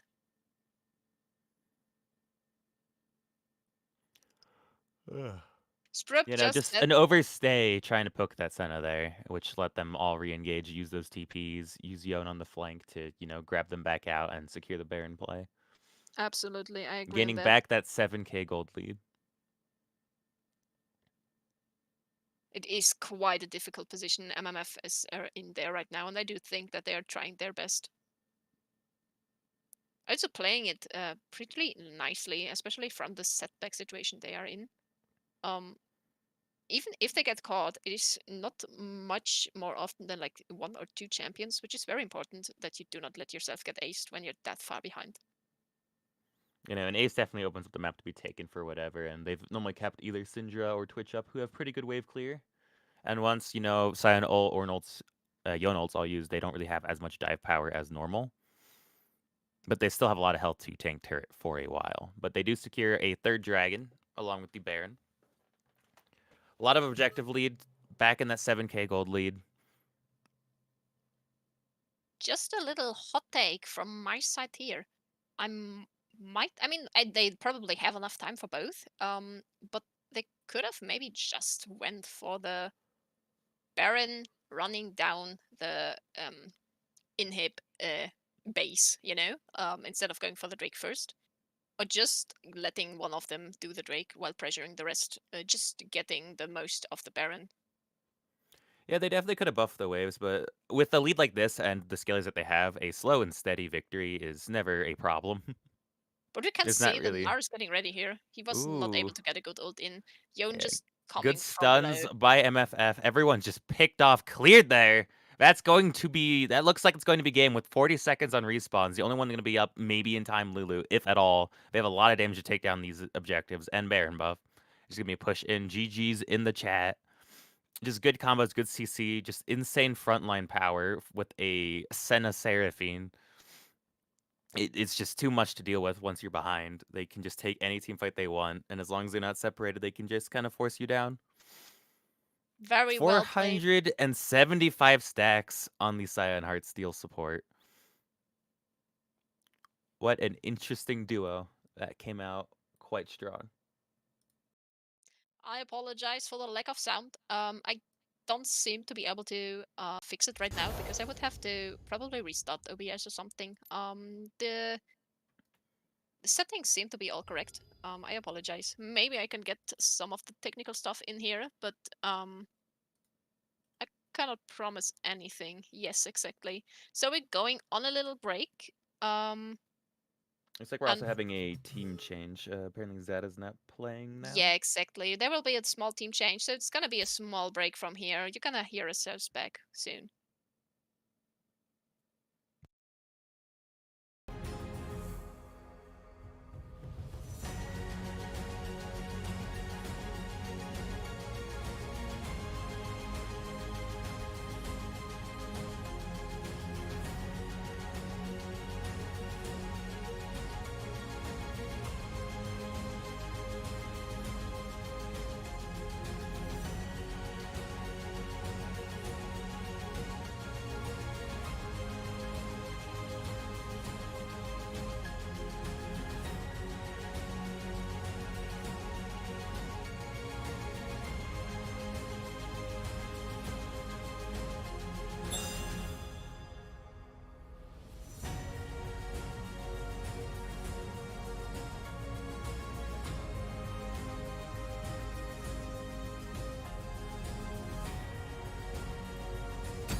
Hello, stream. We are back. We cannot promise that you will have in-game sound this time, but at least we will try our best to imitate it, I guess. So we are back in the pick and ban phase, the second one. Let's see. I should have fixed it all up. Okay, it's just gone. We also have for MFF, we have Zada swapped out for Gorilius, so we'll be seeing a new jungle in play as well. The whole setup just died. Oh, I might have to switch over to just the normal client. are we able to be heard or?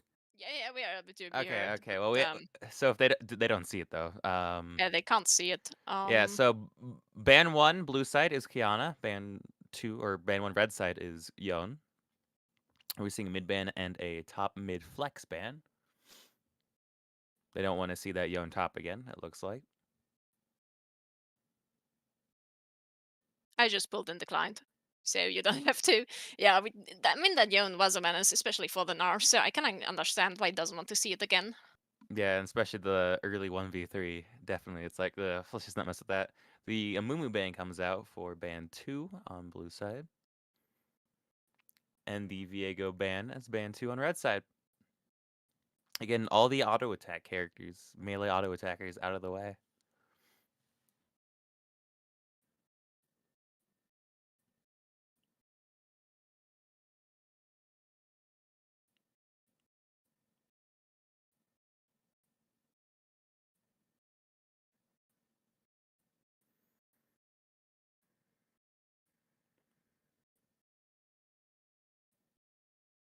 Annie ban and Ornn ban, definitely good picks. I know they don't want the Ornn in the jungle again, but the Annie is definitely a very scary support and mid flex right now. And he's just incredibly broken right now. I believe with the with the Tibbers changes, her Arcane Comet and Loons just charge up that fast. That's how she dishes out so much damage, and also the Rylays. They also added just a lot of more damage to her E reflect, so she just you get punished for hitting her allies or hitting her or hitting Tibbers even, and it cuts through health. And putting it in, support lane with an ADC, and ADCs have to keep hitting things, that shield will start to rack up quite a bit of damage. She will absolutely see a nerf or a ban. I think we have seen her every turn. We have seen her picked or banned at the moment. There they're coming in for the Jhin, the second Jhin for the day. Even though the Jhin is not really meta right now, especially against the Nautilus with the Ashe. You're looking for the Jhin with Ashe support. A lot of pick potential there. If they, round out with some assassins like a Camille or something, I could see them going for a kind of pick heavy comp. But definitely picking Jhin quite early does enable the enemy team to go a lot of, tanky frontline, which Jhin struggles quite a bit with because, people get played as seal caps, they get ran into wins. His damage is just not there, even if he gets pen. Ooh, and Yasuo with Windwall is going to snuff out that duo already. If he's there, the question Is is that he going on to the be bot? that Yasuo bot? Yeah, that's what you were I hope asking not. for. Commentator's curse. You said you wanted to see it. It might be coming. Oh no, but it's not on Yasuo. It's the wrong. Oh wait, no, he might pick. Oh my god, they might have hurt me. I hope I have not cursed them. I do think Yasuo's quite a good pick there, though. Ooh, Yasuo Braum could be. I imagine Nautilus jungle flex. That's where my guess is where they're going right now. So jungle. No, that's a jungle. I have not seen a Yasuo jungle in ages. Are you sure? Especially against a Sejuani. Oh, I was saying the Nautilus. Did I say Yasuo in accent? I was saying Nautilus jungle is something I Oh, could see them doing. I understood Yasuo jungle. I apologize. Okay, so there are the options of. I mean, they're. I don't think they're sure where they are. Like, is the Nautilus jungle? Is he bot lane? Is it the Nautilus Brown bot lane? I can see that going. Ugh. Um, that's a lot of CC for the bot lane. But they might be a little absolutely. low on damage for that, and the Ashe could just poke them out of lane. I like to see that Seraphine ban. She was quite a menace in the early game, in the last game, and you don't even have to be able to play her that well. She just is a natural good team fight champion. Just spam her stuff, hit a few champions. She's always useful. So banning her is probably a right option here.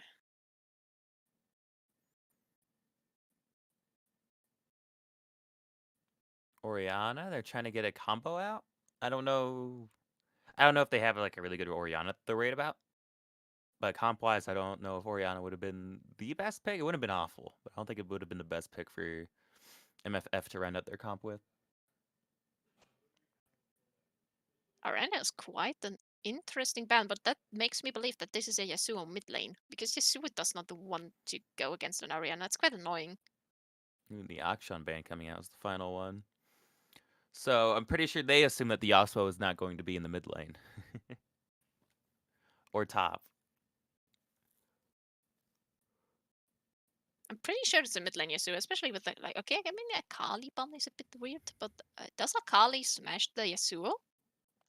I think it's a fairly skill matchup. Ooh, we're seeing the Alawi come out top.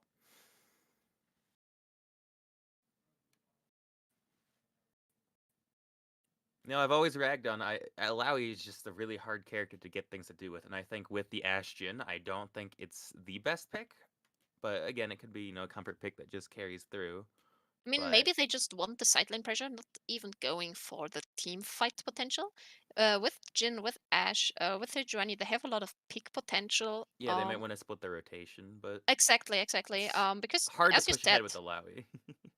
yeah, not even that, but Jin Ash as well. They just like to fight like a team fight, a bit more laid back, a bit more like going in, pulling out, etc. So that's not really exactly fitting for an Alawi. Yeah, Alawi definitely works better with a lot of. If she's team fighting, she works really well with team comps, like as an Okay, that is a anti-dive. Yasuo ADC. Yep. Or Viger. Is it a Viger ADC? I'm so confused. I'm gonna be hyped to see where I the believe frick they are it's a going with this. Viker mid with the Nautilus jungle. The Gragas is a top lane answer to Alawi because he can just kind of stun her and if he goes phase rush, just run away. As well as he can just kind of wave clear once he gets enough AP to just delete the wave so she can't really pressure anything. Okay, here comes Urbane with the information clutch in here. It's Lipsy Cat's Viger in the mid lane. That is interesting. He's been talking a bunch about this, he says. So we are gonna see what's it called when something is first appearing on the stage? Debut. It's a debut. Thank you very much. It's a debut. Yeah, there it is. I was right. Gragas top, Nautilus jungle, Viker mid, Yasuo bot. Oh no, I From cursed support. it. I apologize. If they lose, it's all my fault. I will take it on myself.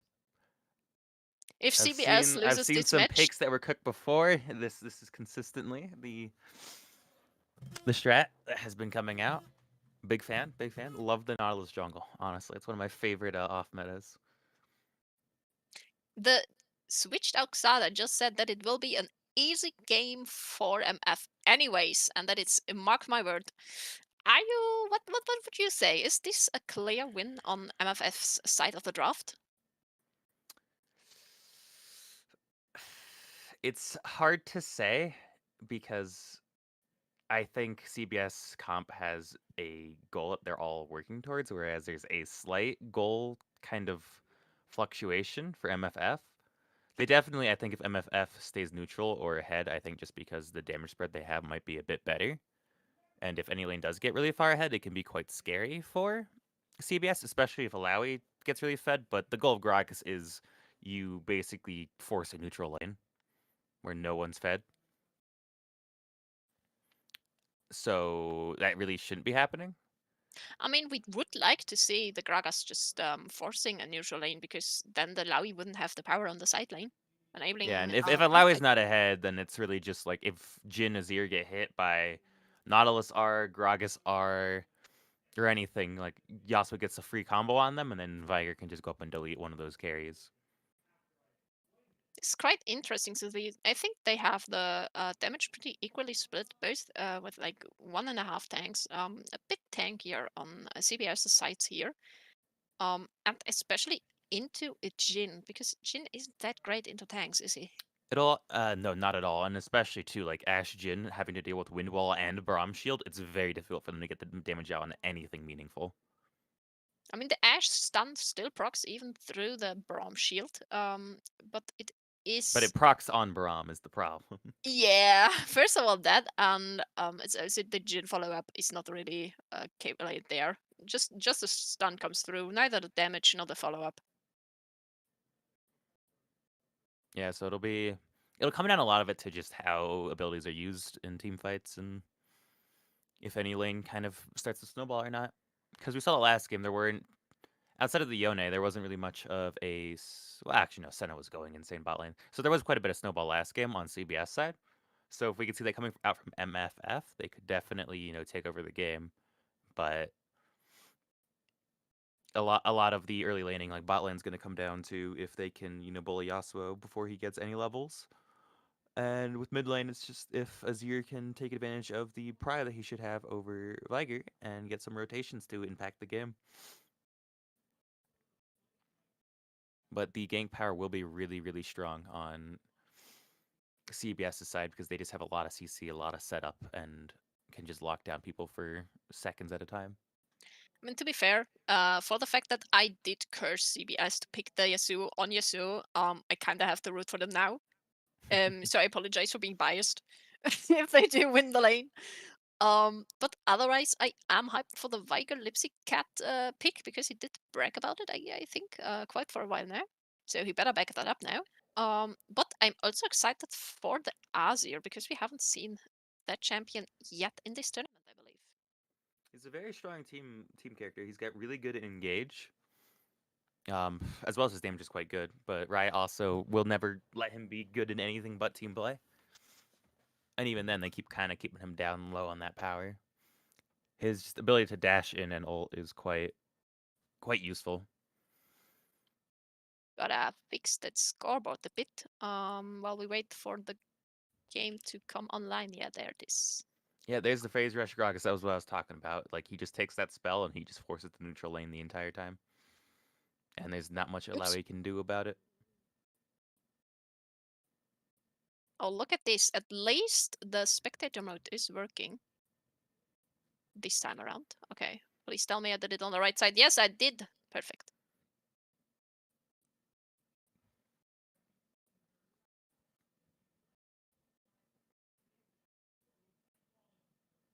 So we can see, is this no? They are going for the 5-point counter engage. I'm not sure if MFF will be.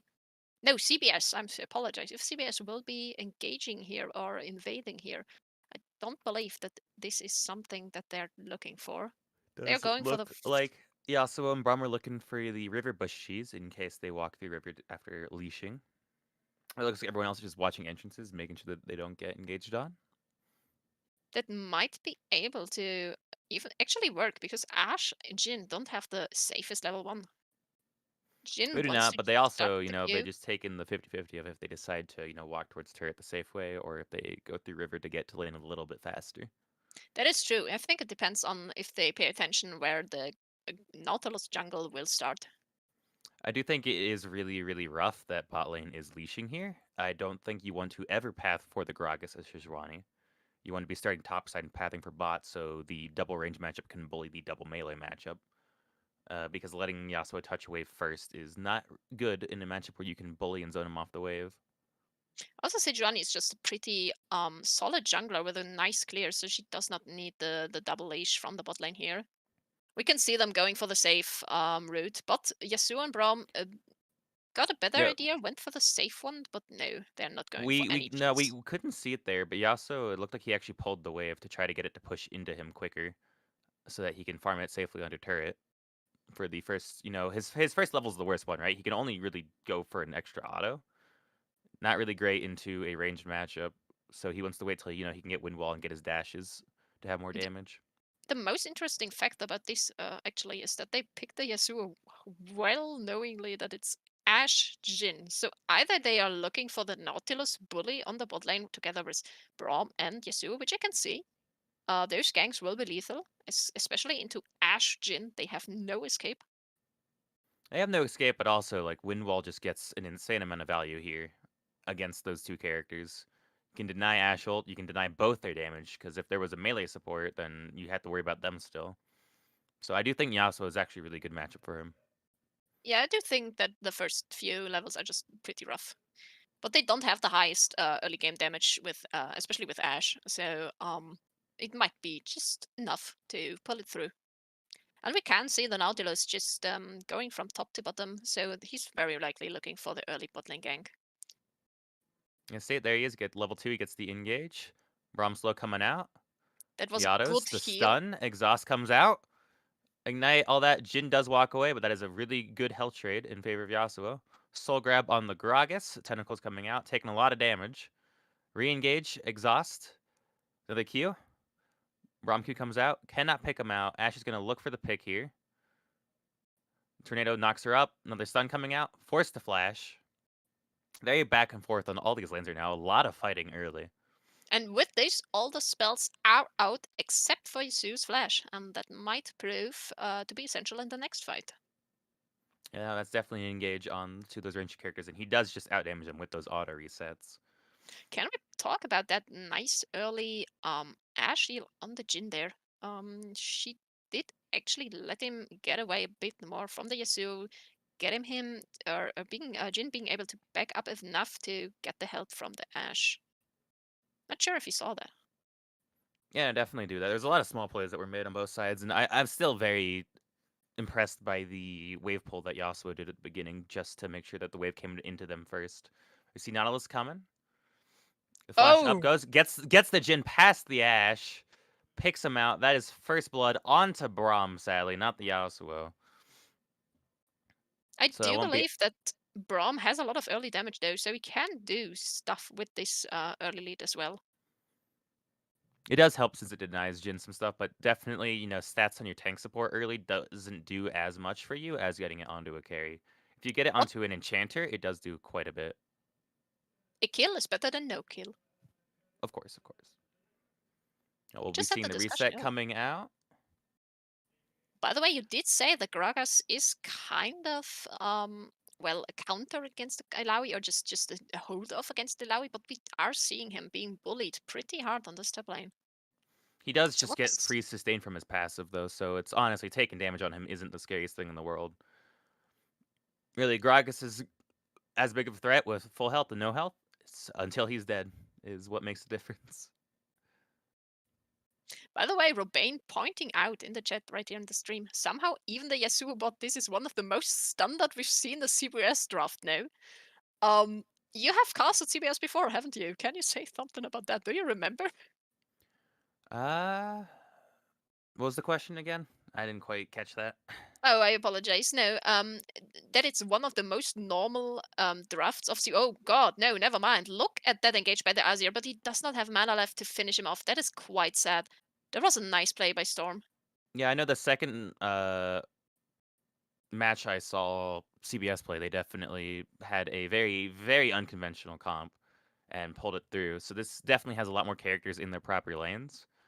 I think the only thing that's slightly weird is Nautilus, but I've seen them run it before. Yeah, they destroyed me, didn't they? In the mid lane. I'm still having nightmares of that. But such just the Nautilus jungle's made so much better here, having the Yasuo, having the Viger.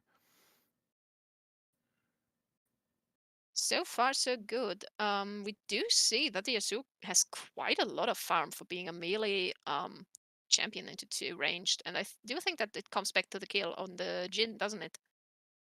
Yeah, the kill on the Jin as well as just again, like they do have the tools to deal with this poke as both a double shield lane barrier as well, and just Yasuo passive is they can deny basically 5 poke before they start taking any.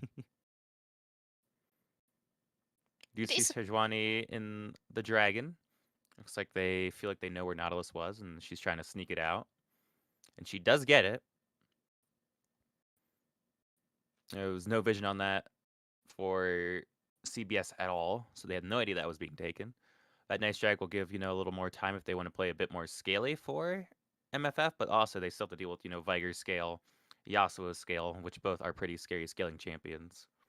And the thing is it even important to have the early Drake pressure? Because with like the Azir mid lane, Ash, Jin bot lane, all we can see here, what I was talking about, the gank coming in. He sadly misses his Q on the Jhin. There comes the heal of the Ashe early to Braum get him flashes back. or the Sun gets a passive proc going out. There's nothing for Jhin to use to get out of here. Jhin is picked once again. Once again, kill goes to Braum. Braum caught by the Sejuani R. She goes in on the Yasuo. This is actually a really good turn. Yasuo gets the knock-up on Sejuani. Fight ends there. Great counter gank, especially because that kill landed on the Braum. And the other kill also landed on the support, but it is a difference between the Braum and the Ashe support, I'd say. If you saw this solo queue game, the Yasuo would be spamming question marks in the support at this point. Being like, hey, where's my kills? But I mean, they're getting the pick. Mayday, It at where my least gives kills? them that small tempo farm lead, which is just as, not as good, but still plenty good for the matchup. We can see Azir just poking Viger out, pushing him back with that superior range advantage. And Gragas, just living under turret, doing his job, not letting her get plates, not letting her get any more farm or any more gold than the farm she's been getting. Gragas is indeed round. As we can see, Nautilus tried the mid lane gank, but is there a champion that is more annoying to gank than Azir? He's definitely one of these safer characters. We do see the double going for both. I honestly feel like that's more worth it for Viger. It depends on how fast this wave can push in either direction. But also just because, since he scales quite a bit harder as the game goes on, There are going even with the scaler is not always the best. And there's also quite the more minions on MFF side, so it will probably push into the Viger, which is kind of annoying. We can see the Yasuo being too far ahead. The Braum cannot catch up. There's the exhaust getting it out. But as we Braum can see, tanking as much with the shield. the Braum just blocked all the damage there. Getting that exhaust out is really good because if they do pull off seeing the wind wall just denying the Jhin ult, no Braum E to tank anymore with his damage. But getting that exhaust out's really big for Yasuo because that lets him go for his full combo with a double ult with Braum once he gets it, or if he just lands any tornado. Because that passive will keep him alive in a fight quite helpfully. But Braum is taking a lot. That comes out the Ashe stun. They're going in for the damage. He tries to cast ult as he hits level 6, but cannot get it. The exhaust on the Jhin under turret. Ooh, Windwall thrown in the wrong direction. If that was in the more towards Jhin, that would have been a living Yasuo, but he still does get the turret kill. Still on a the great Jhin. play there. Just the perfect exhaust, canceling the auto attack there. I think the Gragas tried to get the Allow into the turret instead of away from it. Yeah, no, definitely try to just pick her with something there, but, didn't happen. But, again, as long as Alawi gets nothing, that is good enough for Gragas. And there you can see again the damn annoyance of trying to gank an Azir mid lane. He just QEs and is out of there. It's definitely to gank him, you have to bait the Azir, but the Azir is smart, then he'll never go in on anything that is knowingly unsafe. He does get a cage pick, though. Azir trying to dash in. His soldier's a little off, but now both of them on top of Viger. Natal's looking to come back. Flashes in, Flash R. Gets the knock-up. Minions are in the way for the Q. Pulls it off, gets it, R delete, and that is an Azir pick. Very well executed. Saw that the dash was on cooldown and immediately came for the gank. It was a good try of Azir to just flash behind the minions, trying to block the access, but the knock-up is just too devastating. We can say the Alawi just trying her best, but she's not getting ahead. Not in farm, not in kills, there's nothing really much happening here, which is exactly what Gragas wants. It's really hard for Alawi too, because she's not like a Camille or something where she can just push it and rotate when a Gragas is just sitting under turret. She just really can only push the wave and play around tentacles. So, like, if she walks towards mid, Azir's never going to die to that. Ooh, we see the knock-up on the Braum, followed up by the Yasuo R. There's no exhaust to be used on Yasuo here, so he gets full damage out. And the pick once again goes to Braum. That is gonna be one killer, Braum. I wanna see the Infinity Edge second, please. Good grab by the Alawi. This actually is a pick here in the Gragas. Gragas a little too far up, playing a little too aggressive there. Alawi does finally fish for a kill 12 minutes later. Giving up kind of her, or kind of his advantage there just to go for the kill. Yeah, definitely very greedy. You want to avoid greed when you do the Gragas lane just because, your goal is to make sure that the opponent, your weak side when you pick Gragas, you're making sure your opponent doesn't get anything. Ooh, they're diving the Jhin. Braum tanks it. Finally, we get another kill onto Yasuo, not onto Braum. And Nautilus in the area. No Infinity Edge from me. We see Azir get stunned by the Viger. That's half his health down. Nautilus going in. Knock up on the Sejuani. She blocks that hook. Yasuo going for his cube hook. I do believe they get the Sejuani there. She has no Sejuani way to should be escape this. picked. Ooh, R coming out on Azir. Will they be able to follow up? Does not look like it. Ash Arrow coming, hitting the Nautilus. For the safe escape on the side of MFF. We'll see the drag take as Viger threatens the Azir mid lane. By the way, they are pretty equal in gold. I'm quite curious about that. Oh, we see the Azir solo pick on the Viger. There's definitely, close in kills. It's only a 2 gold difference, and there is a bit better farm on the Jhin, Azir, and Alawi. So the only stamina lead that, CBS has over the other team is just the 2 kills that they have. Can we talk about how the Azir just survived with like 2 HP? Yeah, no, he lived that fight very small and was able to go. Camera definitely was not staying on him the whole time, so it's hard to see everything. But oh, we see the Ashe being hit on. Ooh, she's down to 30% health with all that happening. Gragas chasing down this Alawi. R goes out. He's getting his revenge. Sadly, he's missing his Q barrel. No, plays a he's little not off. going for it. And soul grabbed over a wall, so Alawi's going to get some damage back and some healing to help get her out of that sticky situation. There has been a quite interesting comment in the stream chat right here. Alawi should build waves and slow push instead of brainless punching every wave, I think. What is your comment on that? Definitely punching them is not doing much, but either or, even if she, stacks them, as Gragas gets more AP, his Cube will just clear a lot of them really quickly. I do Since believe he that. just has a lot of AoE. Exactly. Gragas has an easy time to pick off the minions, even large waves. So But there's... Ooh, hold on. Before my next thought, we see the engage on the Nautilus here. Going out, slowly stacking up that passive. You also going to follow up, but there is an exhaust in play this time. The Sejuani ult goes out, picks off the Nautilus. We're back top lane, seeing Alawi get another soul grab. Back to the bot lane. Brahm's a little up right now, but Yasuo definitely has his whole kit to use still outside of his ult. Definitely going down Jhin. Jhin caught out with that dash. Going for the stun with the Braum passive. More damage, but Sejuani is tanky enough just to beef through all of that. Azir looking to catch them down here at the bot. Viger will be following up. If they can get a quick pick here, they definitely might be able to do something. They cannot. Viger's going to catch Azir in the cage. Hit Q, hit R, does not kill. If that And W that would have Ignite hit, will would take have him out. probably been a hit. Oh yeah, that W would have taken him out.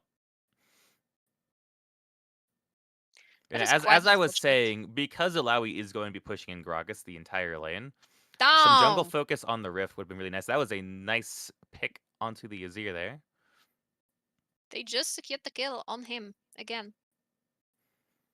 Yeah, with how much And push that prio... is 5-1 now. This is quite scary. Yeah, now they're definitely getting towards the win condition that they have set for themselves. We're seeing Alawi starting to get pushed in now. I think Gragas has gotten some more, mana under his belt. He can spam a lot more abilities than before.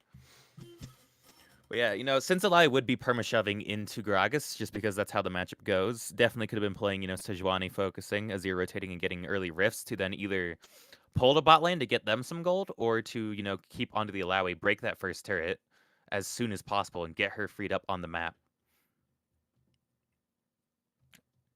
But we've kind of just had a perma-shove situation happening top lane. Nautilus ganks, gets the knockup. Gragas flashes in, gets the dash, and they kill the Alawi. I do think that was just a secured flash. I don't think he had the flash there, but they made sure that they got the kill without risking tower diving her. She didn't have the ult. She didn't have the flash. They could have just gone for it. It But definitely shows. Seth is a very aggressive player by just the way it looks like he plays. So he goes for, anything he can just to get those picks. Even when he's playing a character that's not necessarily meant to go for it as often. Gragas, you just punish mistakes, but you don't try to force too much. But, he's been going for trades. Some worked out, one has gotten him killed, but he's 1-for-1 for it, and Alawi is definitely not in a carry situation yet. And now, finally, CBS has broken the standstill. It is 1k ahead of MFF. This is the first time in the match. Until now, they had held their head up high. You see here, folks, Yasuo actually managing wave. You never see this. But here he is, last hitting, holding a freeze. But he can use those minions to just get him up ahead. And Ooh, they knockout even hit her. barely, it lollipops the Ashe. Lollipop with a slash. knockup. Okay, that's interesting. A lot of skill shots right at the end of them will hit a little farther. Jin will go for the ult, but I don't think he's able to get there anything just because of the Braum being so thick still. He is Yeah, no. staying. Ooh, that's not good. That's a dive angle. Braum picking up another kill. A 4-2 Braum and a 6-1 Yasuo. Killer brothers. Look at that biceps. Jin ult's just rarely ever going to get value in this game with just Wind Wall and Braum Shield in play. It's just against the 2 tanks. You're just not very comfortable. We see the Alawi ult come out, but Gragas does zone her out. And then we have the river skirmish going on. We got a drag coming up. We do have Jin down, but he will be rotating back. Looks like Sejuani's just backing off. Looks like the call is to give this dragon. I believe that is the right call with Jin being down, Ashe being down. They have no vision. Sejuani has secured her heart steal, so her damage should be quite a bit better now than it was before.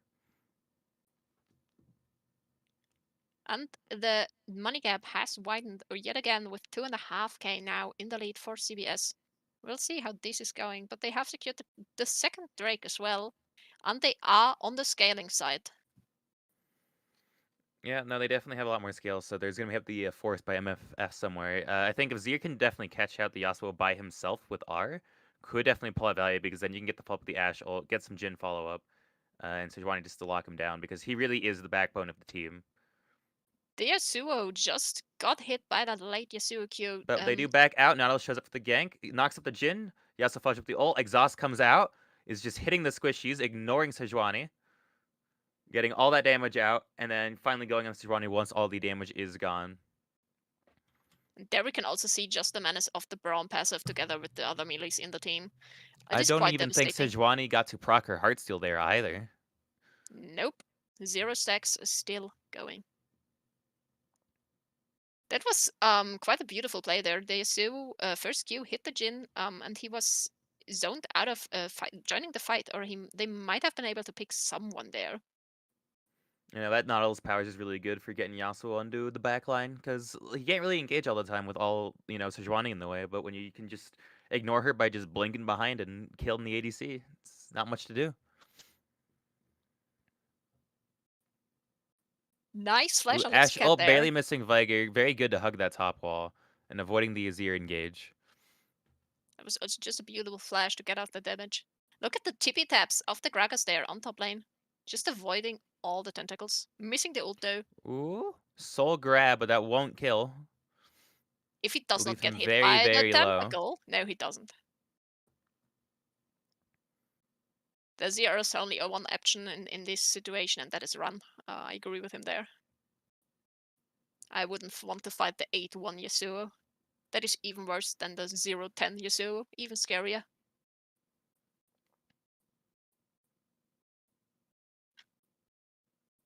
We do see Nautilus going for greedy Raptors. They will try to collapse.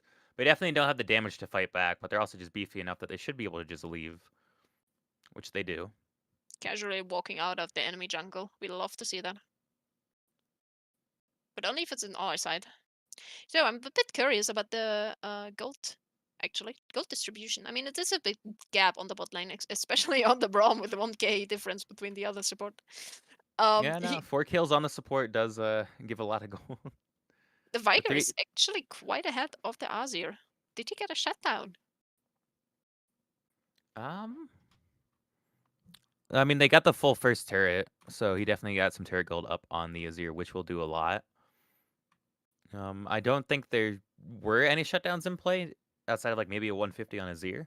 Definitely just not really been any gold leads to give any shutdowns on MFF side.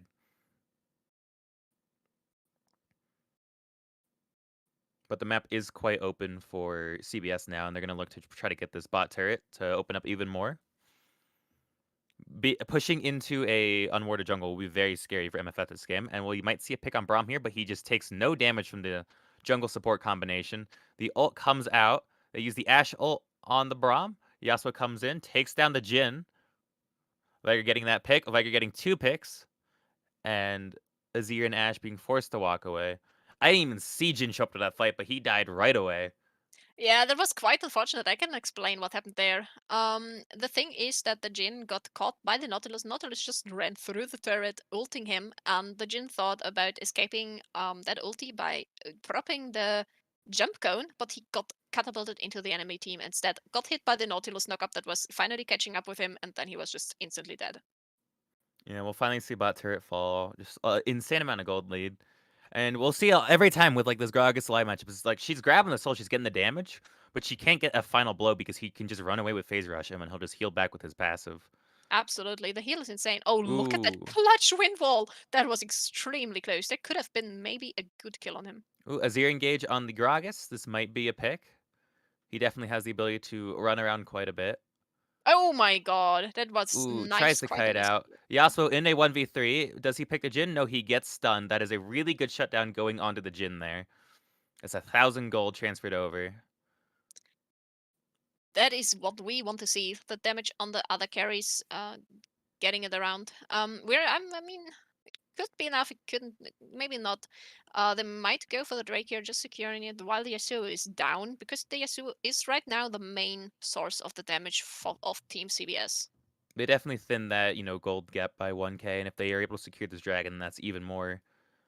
That's one And of the things you want to especially, do. If you're, especially in a comp where you're designed to be like the main carry, you have Braum set up, you have Nautilus set up, you have Gragas set up for Yasuo, you really don't want to be caught up by yourself. Like, you have everything set up for you, and just solo pushing is almost never the play.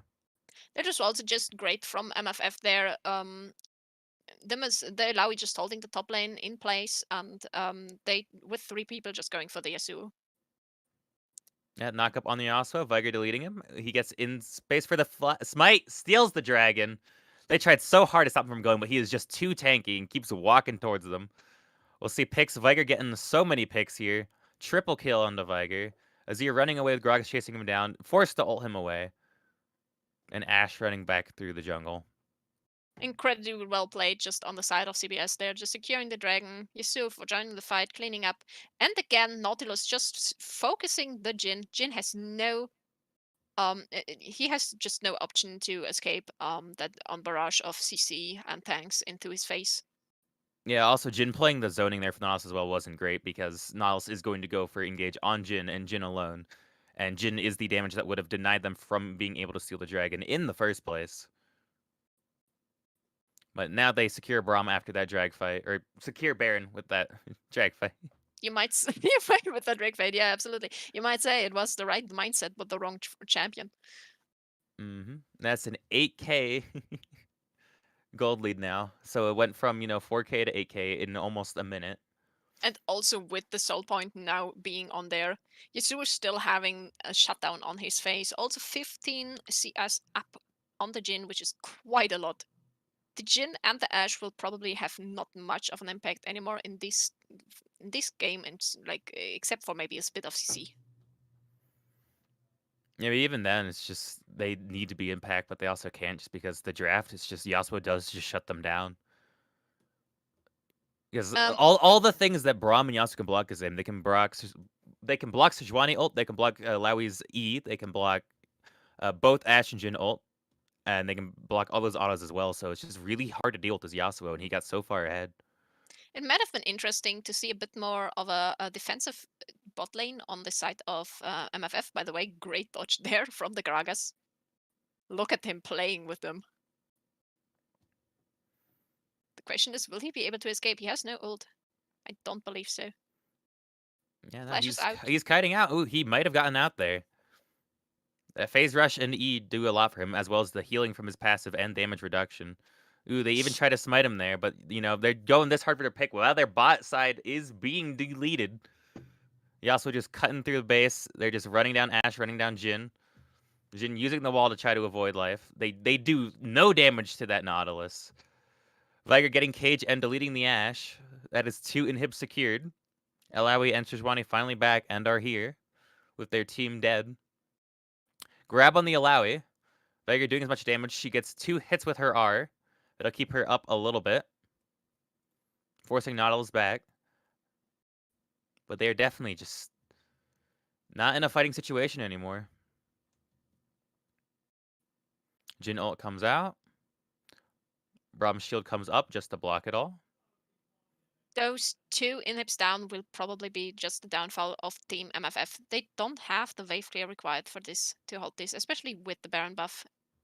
It's Gragas quite just scary pushing too, top lane. because looking at this draft, CBS both has better engage and disengage than MFF has, which is like, best of both worlds. If they need to get away, they have the tools to do it. But they also have the tools to get in, and it's just really, really difficult for MFF to do anything here. CBS just being a monster and continuing on doing this. What they have been doing in the tournament in general. This is, by the way, they are undefeated. They Ooh, have not Nautilus lost a hook single on the game. Jhin. That's Yasuo ult coming out. Not getting that pick. Yasuo autoing Sejuani to death. That tank stats are not doing anything to that man. Alawi getting picked off by the Gragas here. Nautilus just casually tanking the whole turret. Look at him. He's closely below half of the tanking the whole fight. Ooh, just barely not catching the Azir there. The But thing that is, is going doesn't to be matter. triple inhibitor. Which at this state of the game is probably not defendable. Yeah, no, the wave clear is not there, and they just have so much damage to harass with, as well as like they've been diving without minions as well, so there's not much to be doing at that point. There comes the GG lucky man from Garelius in there. GG, well played. Yes, that was a point on the last fight there. That was quite well played by the Gragas as well.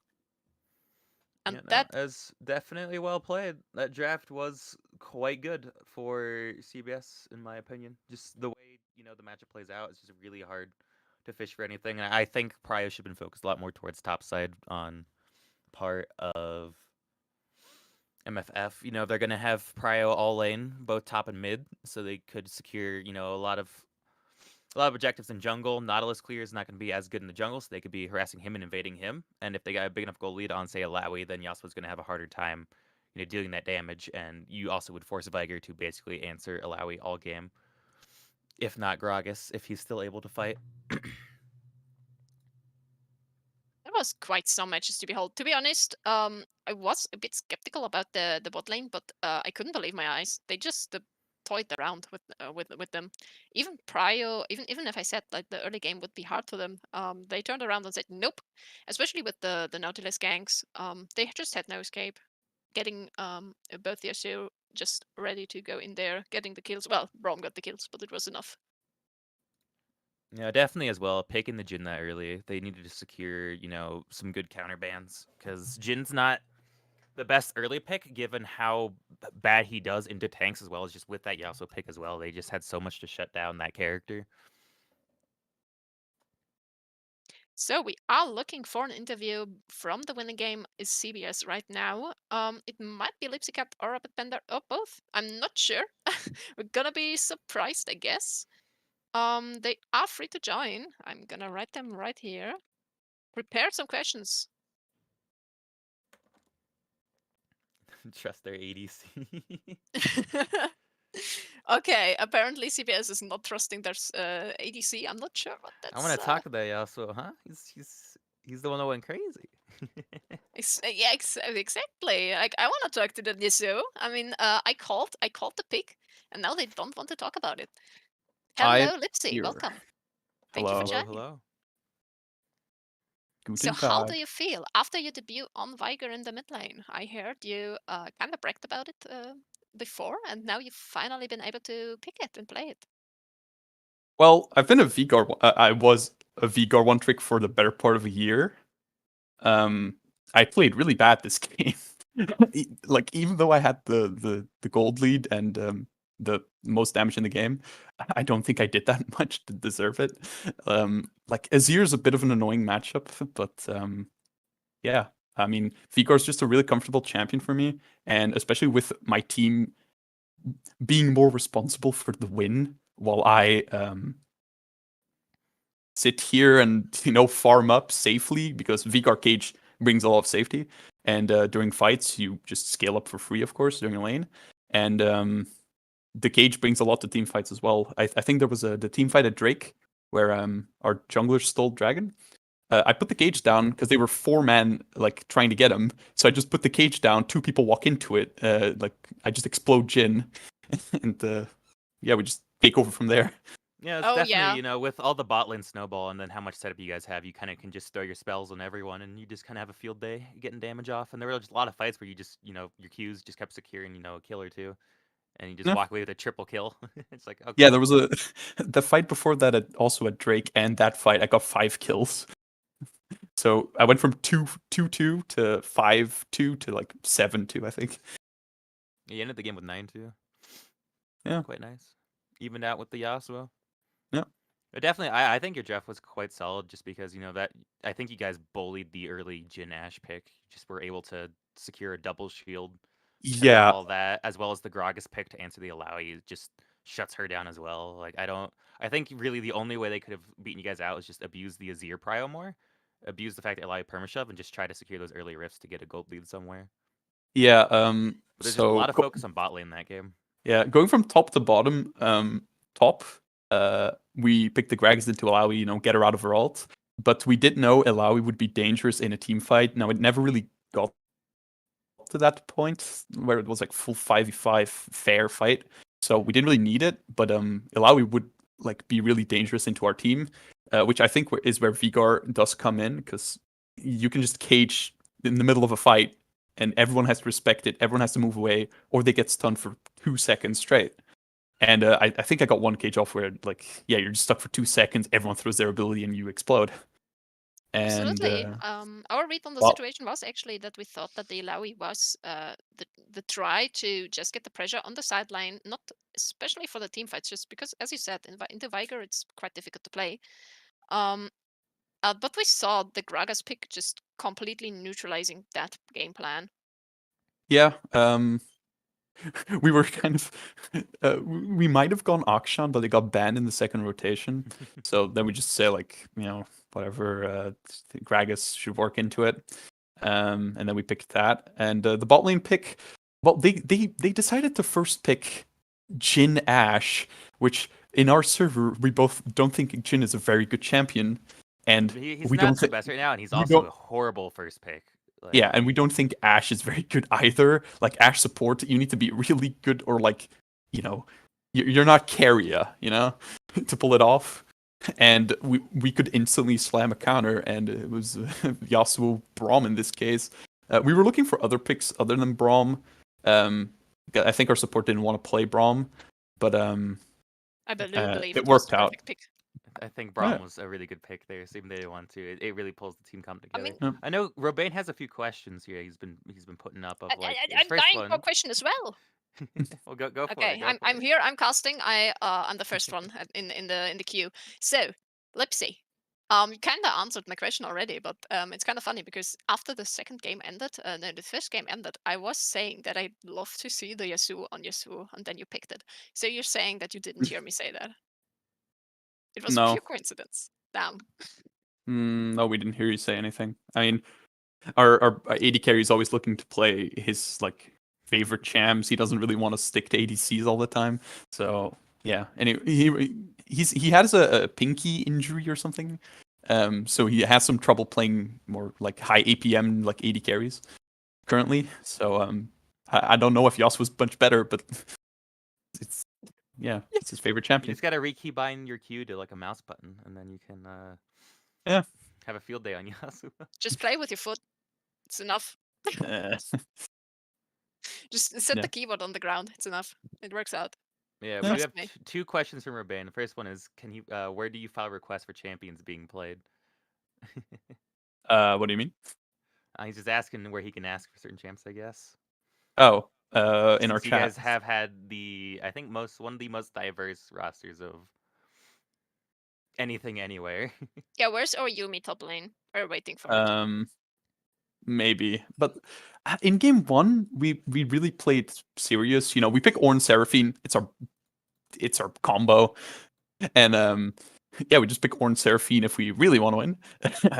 So yeah, we game one we were like being really respectful, but game two I had told my team that we could play more for fun, but I don't know. It didn't go very smooth in game one, in my opinion. So we decided to stick more to traditional picks.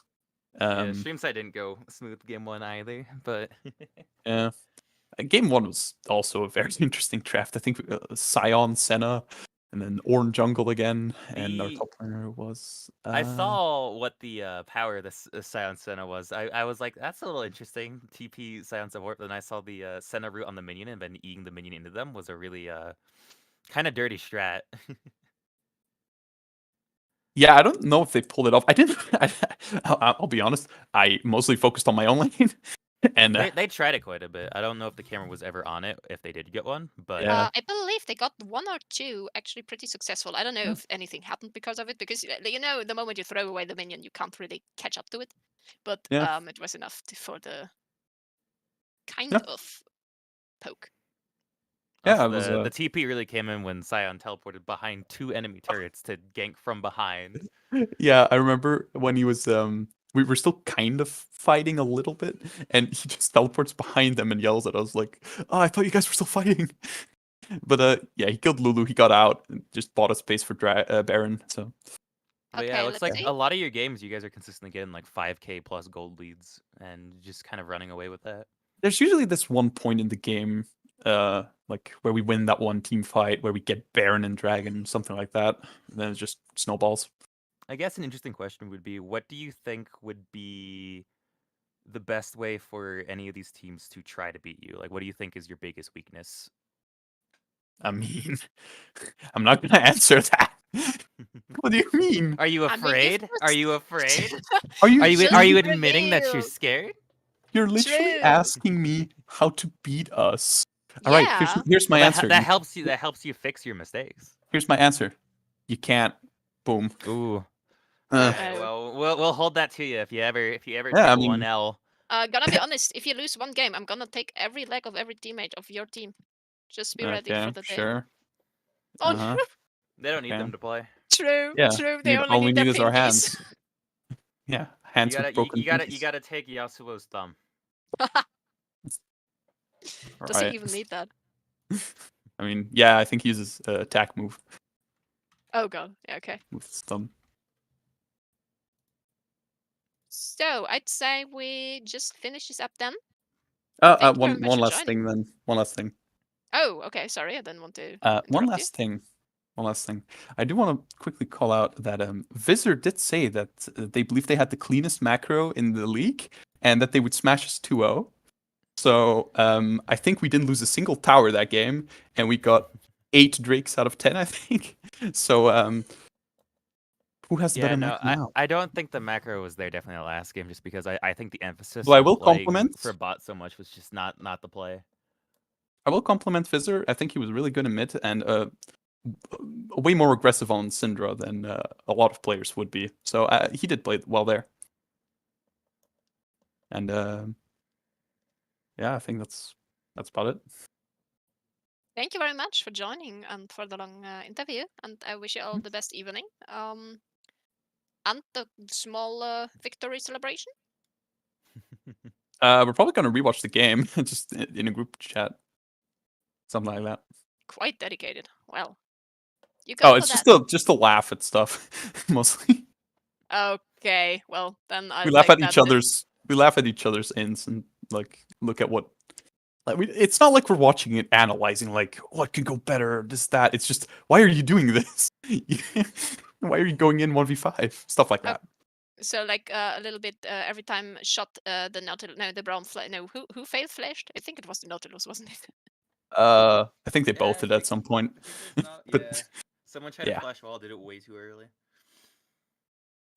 Yeah. Okay, then I would end the stream here and say thank you to my co-host Zuko and to Team CBS and MFF for those great games.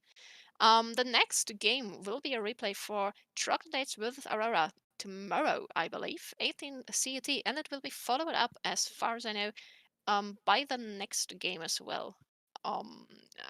Wait, the information is tickling in. Wait for in your seats. It is followed by round 5. Okay, no, that's gonna be it. So it's gonna be a live moderated how's it called? So Aurora and Troglodytes played today, but it will be casted tomorrow. So we will see you then. It was streamed though from the jungle perspective. By True, Shinzi. true, but it's it was so they can announce the results. Yep. Well, thank you, and Thank you to you bye. too. And we will stop the stream here.